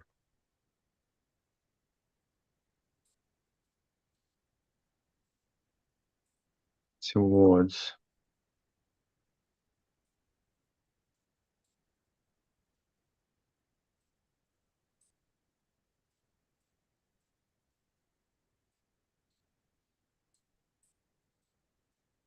my one goal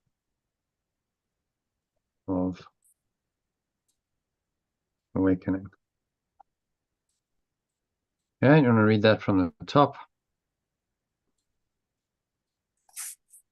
For me, as a teacher of perfect love, patience arises naturally from my trust in my certain awakening from the dream of separation. I cannot fear any outcome because I am sure of the ultimate interpretation of all events in time. And so I work diligently and patiently day by day towards my one goal of awakening. Yeah, this is a nice message. It's like, okay, just keep, as you say, work in progress, keep working patiently, diligently, knowing that it's a done deal. You are going to awaken. It's just a matter of time. So you can afford to be patient and not doubt. Mm-hmm. You don't doubt the ultimate outcome, but it's going to take time, and you don't necessarily know when it's going to happen. Mm-hmm. Towards my one goal of awakening,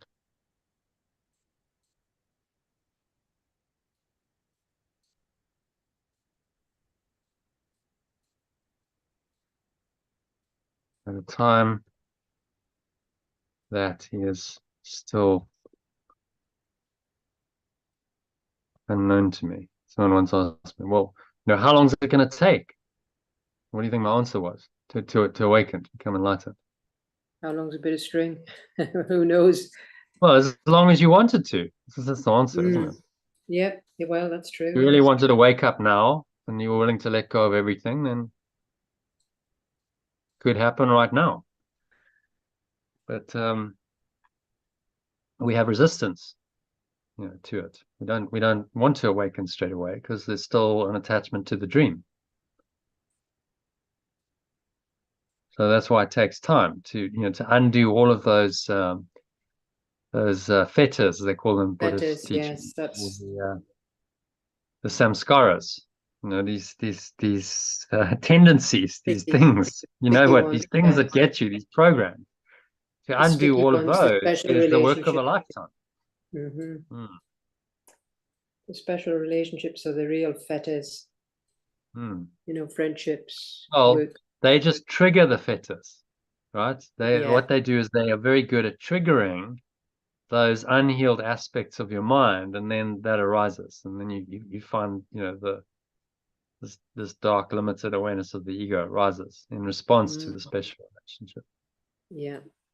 But you work diligently and patiently. Okay, well, you just all right, it arises, the answer, I know the answer, I let it go as it arises, and if I keep doing that, I know the outcome is sure. Because if I keep letting go of that which is false, what will eventually reveal itself must be true. That's the infallible logic on which this course is based. So because it's true, the logic is true, the truth is eternal. You can't fail if you've got a good methodology. You can't fail. Eventually you'll get there, and everyone will just take, their time. Some do it quicker, some do it faster. Well, it doesn't really matter. And there's no, you can't really judge that path either. Oh well, he or she is much quicker, much more wow. It's like, well, not necessarily.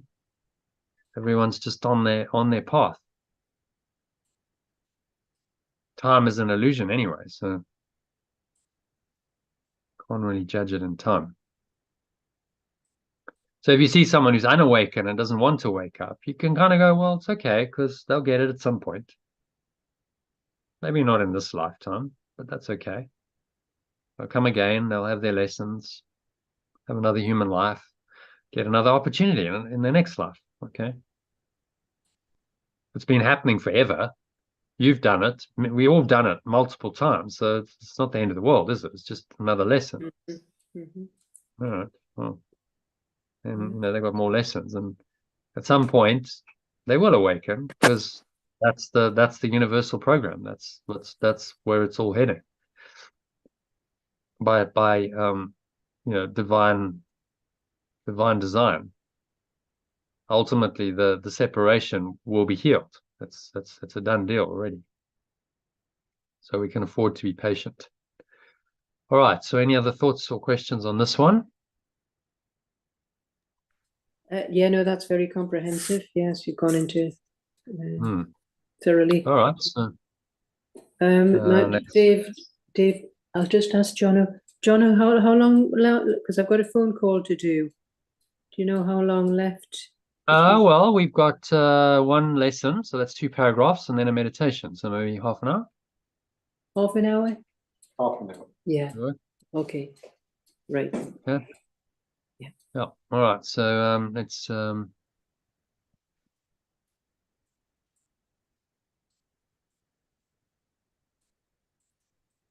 do lesson 285 then. Yeah. So read that in the original and the alternative. My holiness shines bright and clear today. My pure formless awareness is bright and clear today. Okay. So remember, holiness is translated as pure formless awareness, which I think makes it much more understandable, doesn't it?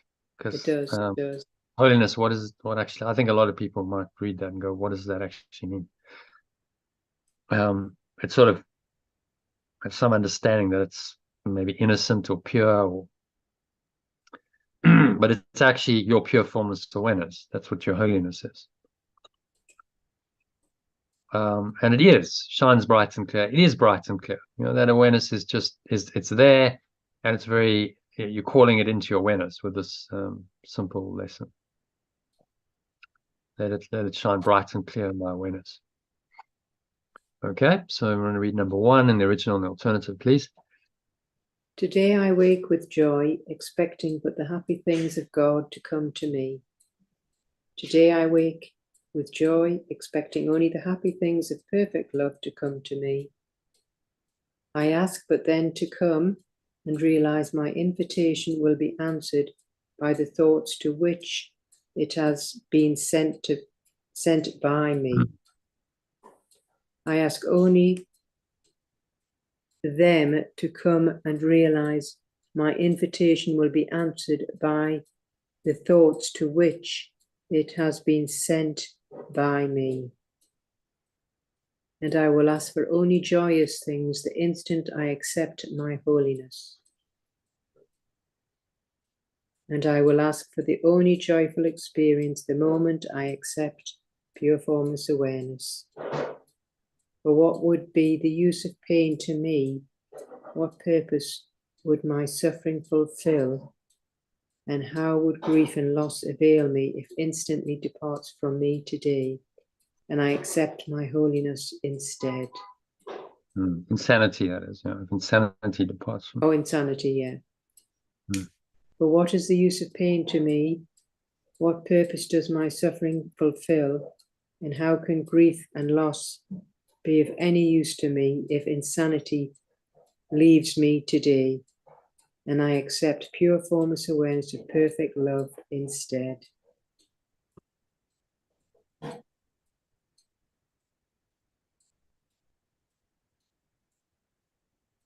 Yeah, so read that from the top in the alternative. Today I wake with joy, expecting only the happy experiences of perfect love to come to me. I ask only them to come and realize my invitation will be answered by the thoughts to which it has been sent by me. And I will ask for only joyful experiences the moment I accept my pure formless awareness. For what use is pain to me? What purpose does my suffering serve? And how can grief and loss be of any use to me if insanity leaves me today, and I accept my pure formless awareness of perfect love instead?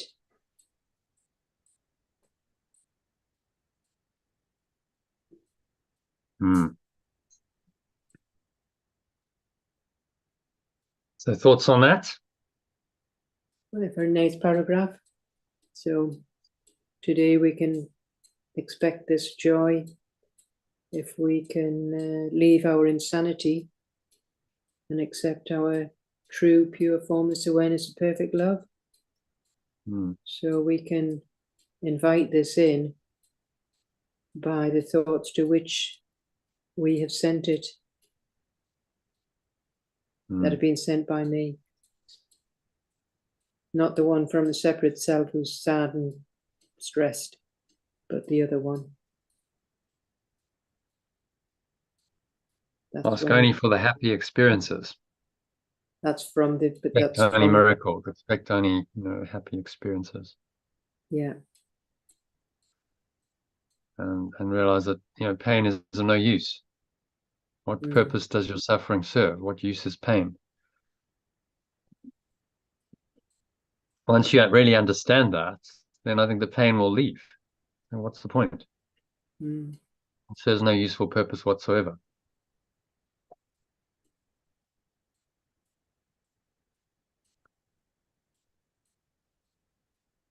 All right, so number 2, just a short prayer. Father, my holiness is yours. My source, my pure form awareness is yours. Let me rejoice in it, and through forgiveness be restored to sanity. Let me rejoice in it, and through letting go be restored to sanity. Your Son is still as you created him. Your extension is still as you extend it. My holiness is part of me and also part of you. My pure formless awareness is part of me and also part of you. And what can alter holiness itself? And what can change pure formless awareness of perfect love itself?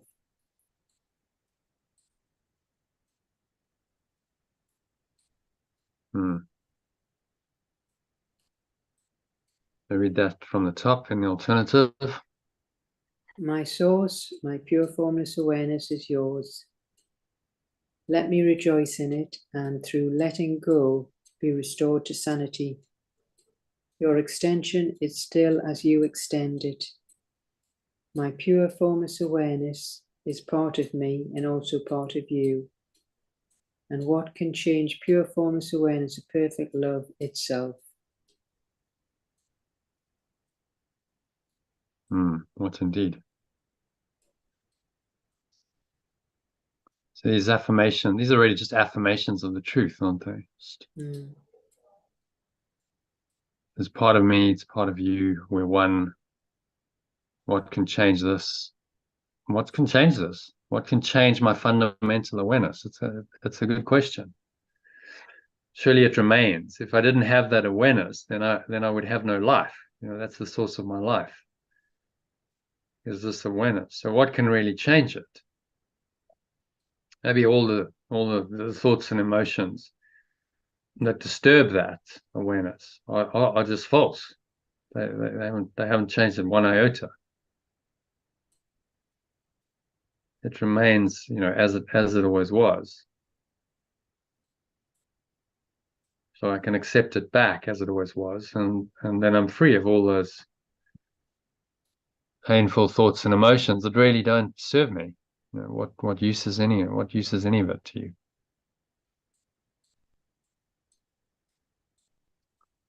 So yeah, just another pointer. All of these just keep the same message over and over. He gives it to us in different form, different, slightly different lesson, but it's the same message. Repeats it every day.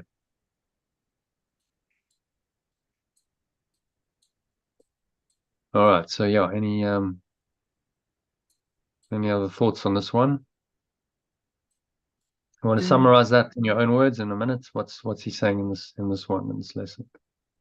Well, if we choose, today can be the day that we can expect only joy, happiness, and through perfect love, it'll come to us if we let go of all the insanity and just bring ourselves and accept our true, pure formless awareness of perfect love instead.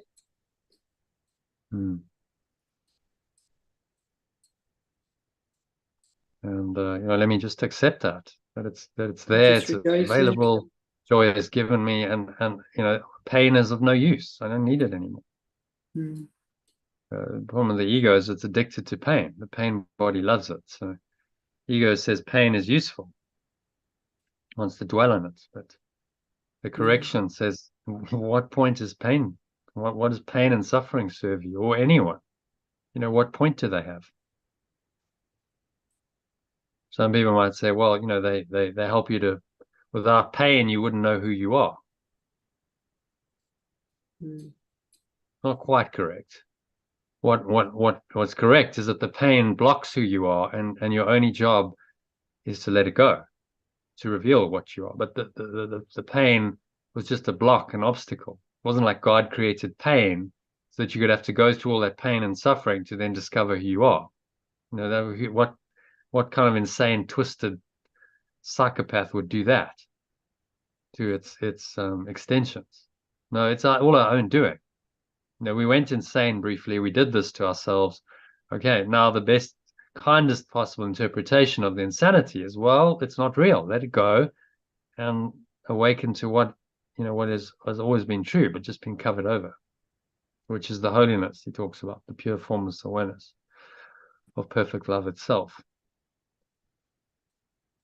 Okay, so another nice lesson. Shall we jump into a meditation Yeah, that's good. on this to finish the session? Yeah, All right, that's great. so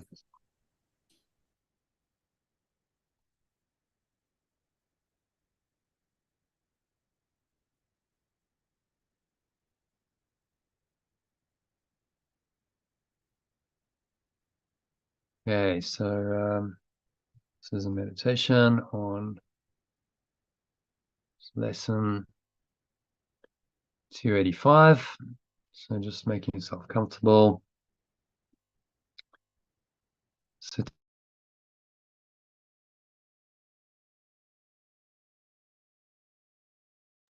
in your favorite meditation posture with your feet shoulder width apart, your back straight. You cup your hands in your lap. Close your eyes. Start off by taking a nice deep breath in through the nose. Maximal inhale breath. You blow the stomach out. Up like a balloon. You clench the sphincter muscle. You lock the energy in. Pull the energy up the spine into your heart center.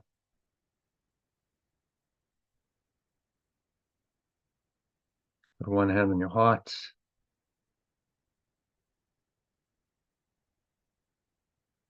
You connect with your heart space. Draw it up into the crown of your head.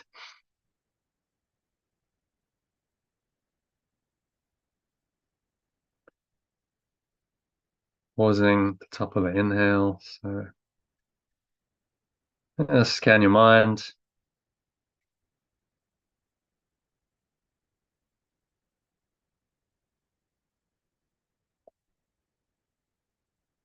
Notice any difficult thoughts, any pain, suffering, anything that's disturbing your peace in any way, and you just remind yourself that my holiness or my pure formless awareness in alternative language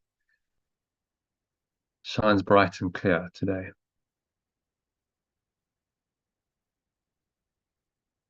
My pure formless awareness is bright and clear today, and so that helps you just to go into that and to clear away the clouds that block that. Imagine pure formless awareness is like the blue sky, your source, which is the sun just shining through it,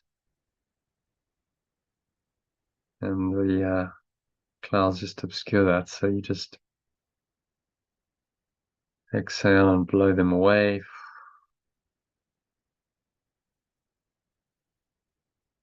Blow them away with the breeze of your breath, letting them all go, going, going, gone. We'll lower stomach into the spine, expel the last remaining air out. And you just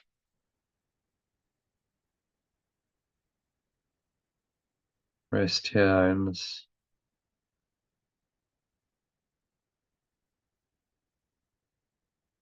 deep peace and stillness.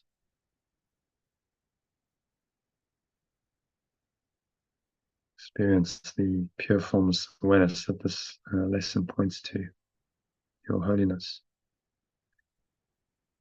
In a few moments. Now breathe in. And so listen to my words. I'm going to read this lesson to you.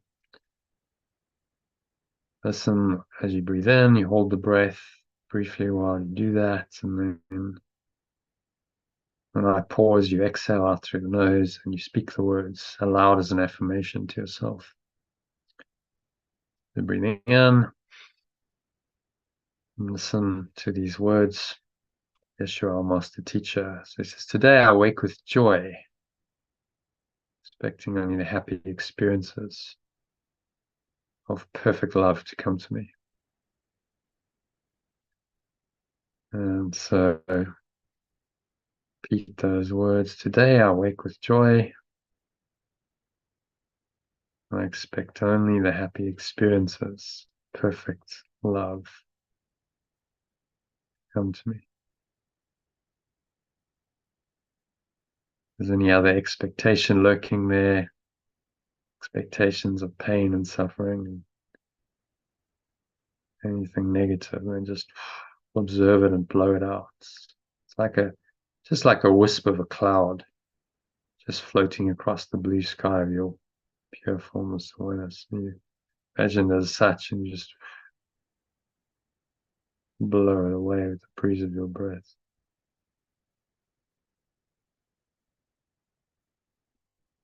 Breathing in again. So I ask only them to come and realize my invitation will be answered.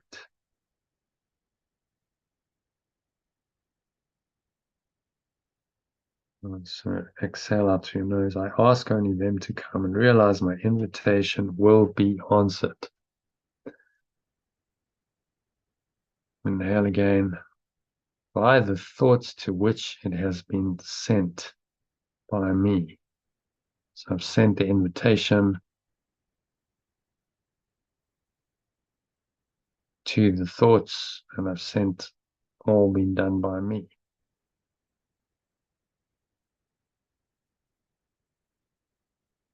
Exhale on the truth of that as you speak those words. Breathe in again. And I will ask for only joyful experiences.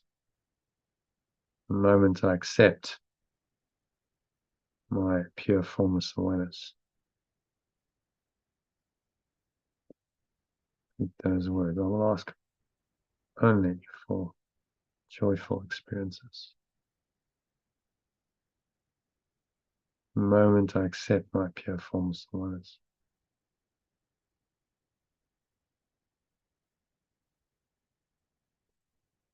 Breathing in again. Maximal inhale breath as new. Breathing in this awareness. You visualize it as light, or just a feeling of lightness entering into every cell, your body, every part of your mind is enlightened in this awareness. Say, for what use is pain to me? What purpose does my suffering serve? How can grief and loss be of any use to me? Exhale and just repeat those words. What use is pain to me? What purpose does my suffering serve?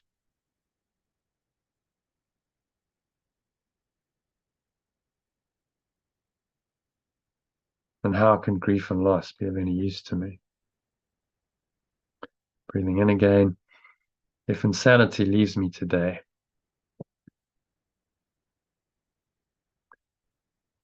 and I accept my pure, formless awareness of perfect love instead.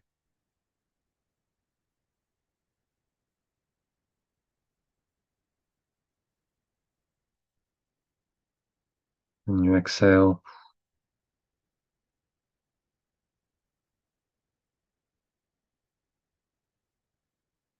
Blow it all out. The breeze of your breath.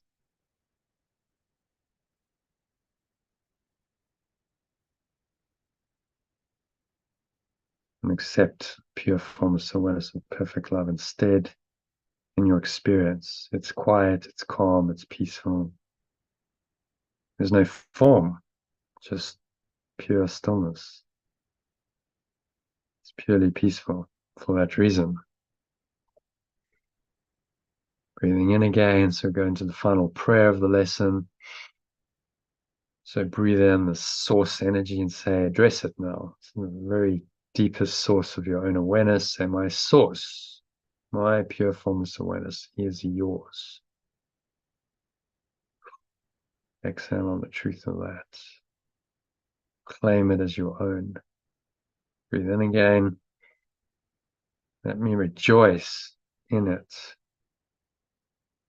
And through letting go, be restored to sanity.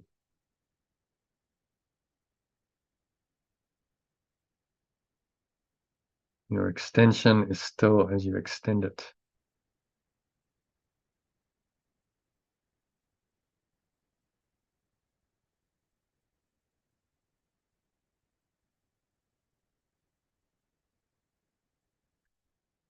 Breathing in again. My pure formless awareness is part of me and also part of you.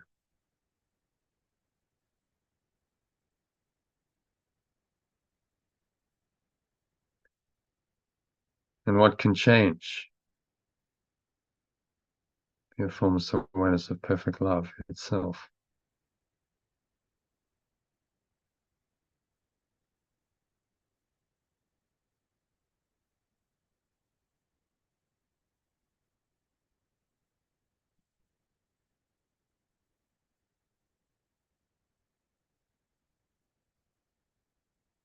What can change? Pure formless awareness of perfect love itself.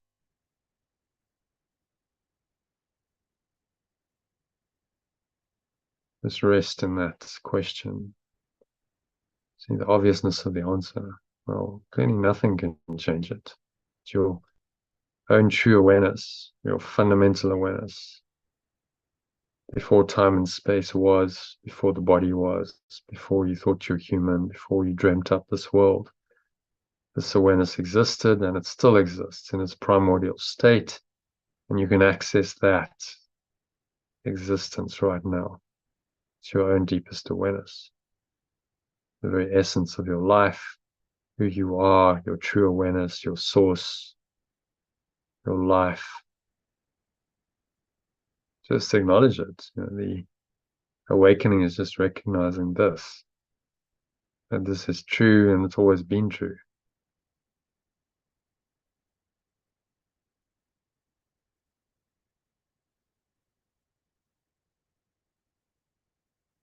And then sink into this awareness. There's nowhere else to go, nothing else to do, really nothing else to think about.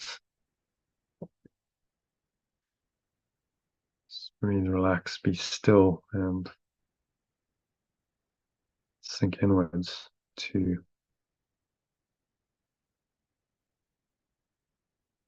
deeper awareness. Your formless awareness of perfect love.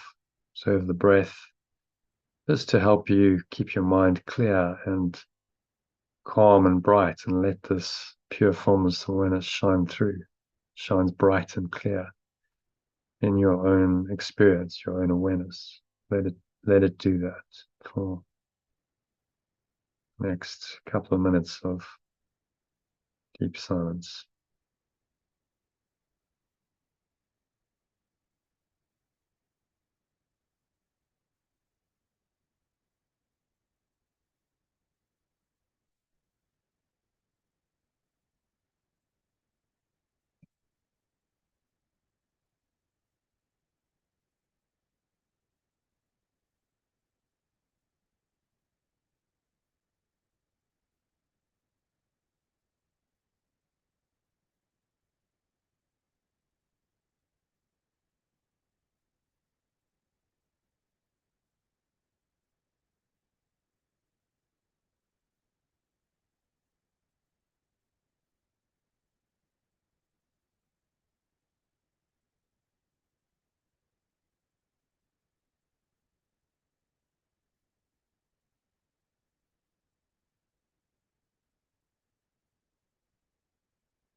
When any thoughts come in to seemingly disturb this awareness, just observe them.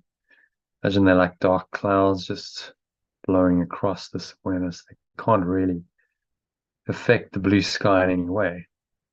It's like clouds can't really obscure the sky. In fact, they haven't got a hope of it. The sky is so vast and expansive that the clouds are really nothing.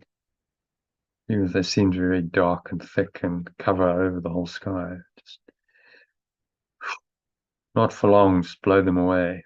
They're just temporary, they're ephemeral. So you exhale and you release them. Find yourself that my true awareness, my pure formless awareness shines bright and clear today.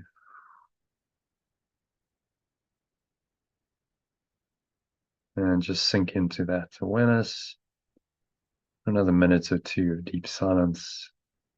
Just give yourself the opportunity to experience it deeply, wholly, and completely.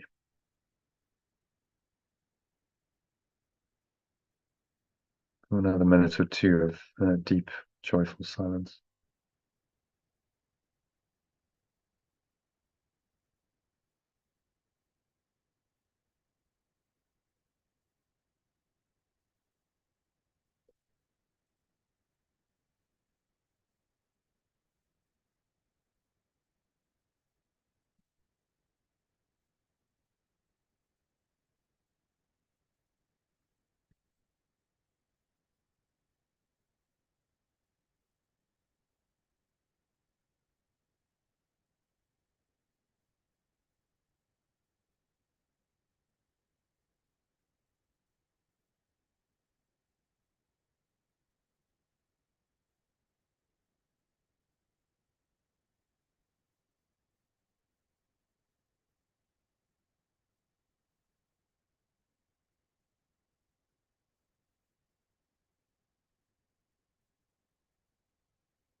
And so just coming back,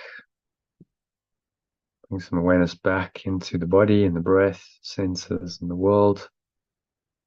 And on the count of three, you're going to open your eyes. So one, just breathing in, noticing how the stomach rises and the chest rises, the subtle flow of air in through the nostrils. Pause at the top of the inhale.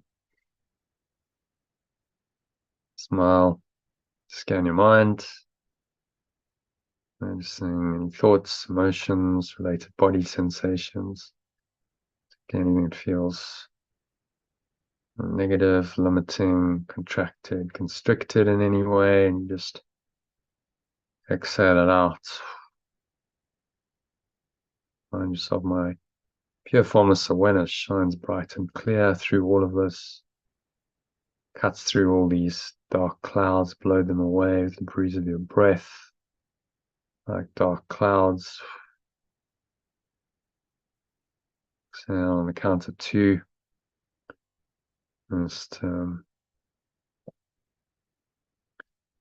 notice your body.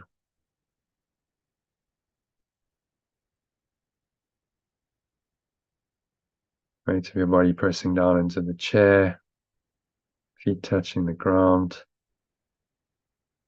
Notice what you're feeling and touching. Maybe there's a subtle taste in your mouth, smell in your nose. Notice what you're hearing in the surrounding environment. Just noticing all these things from this very still, calm, and surrendered state of mind without illusions, a state of mind in which only the truth is true.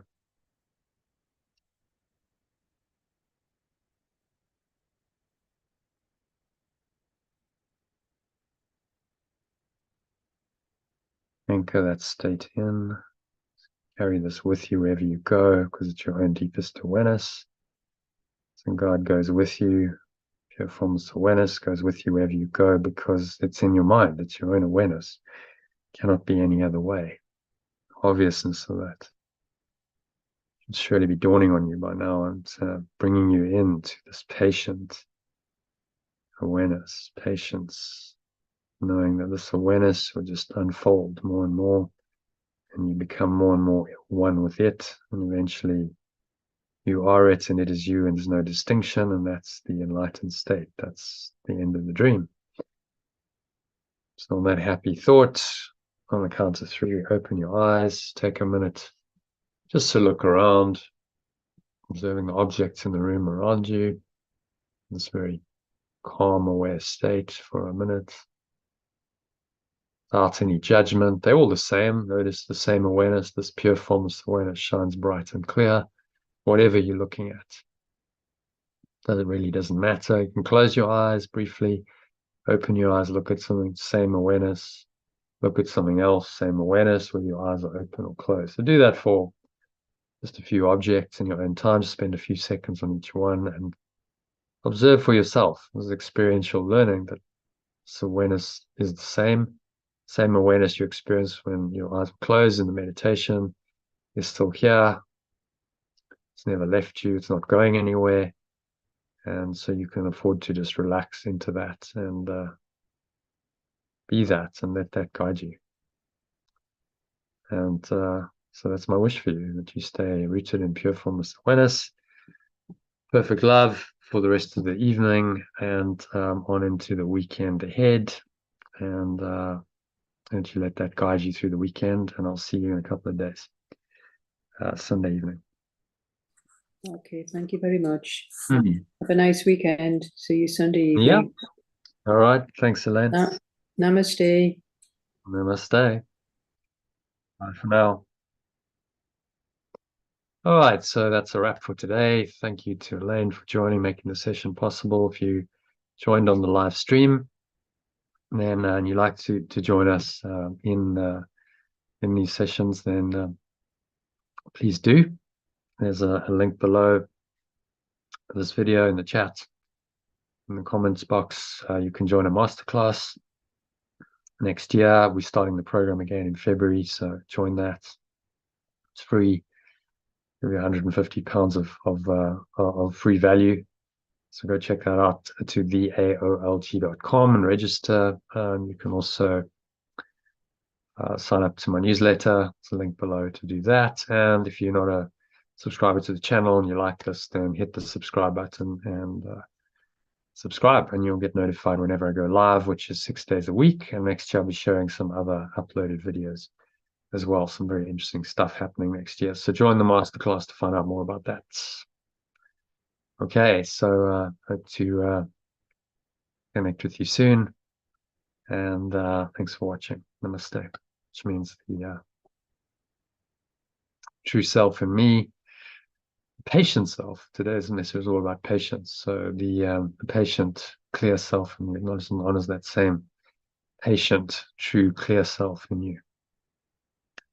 Peace.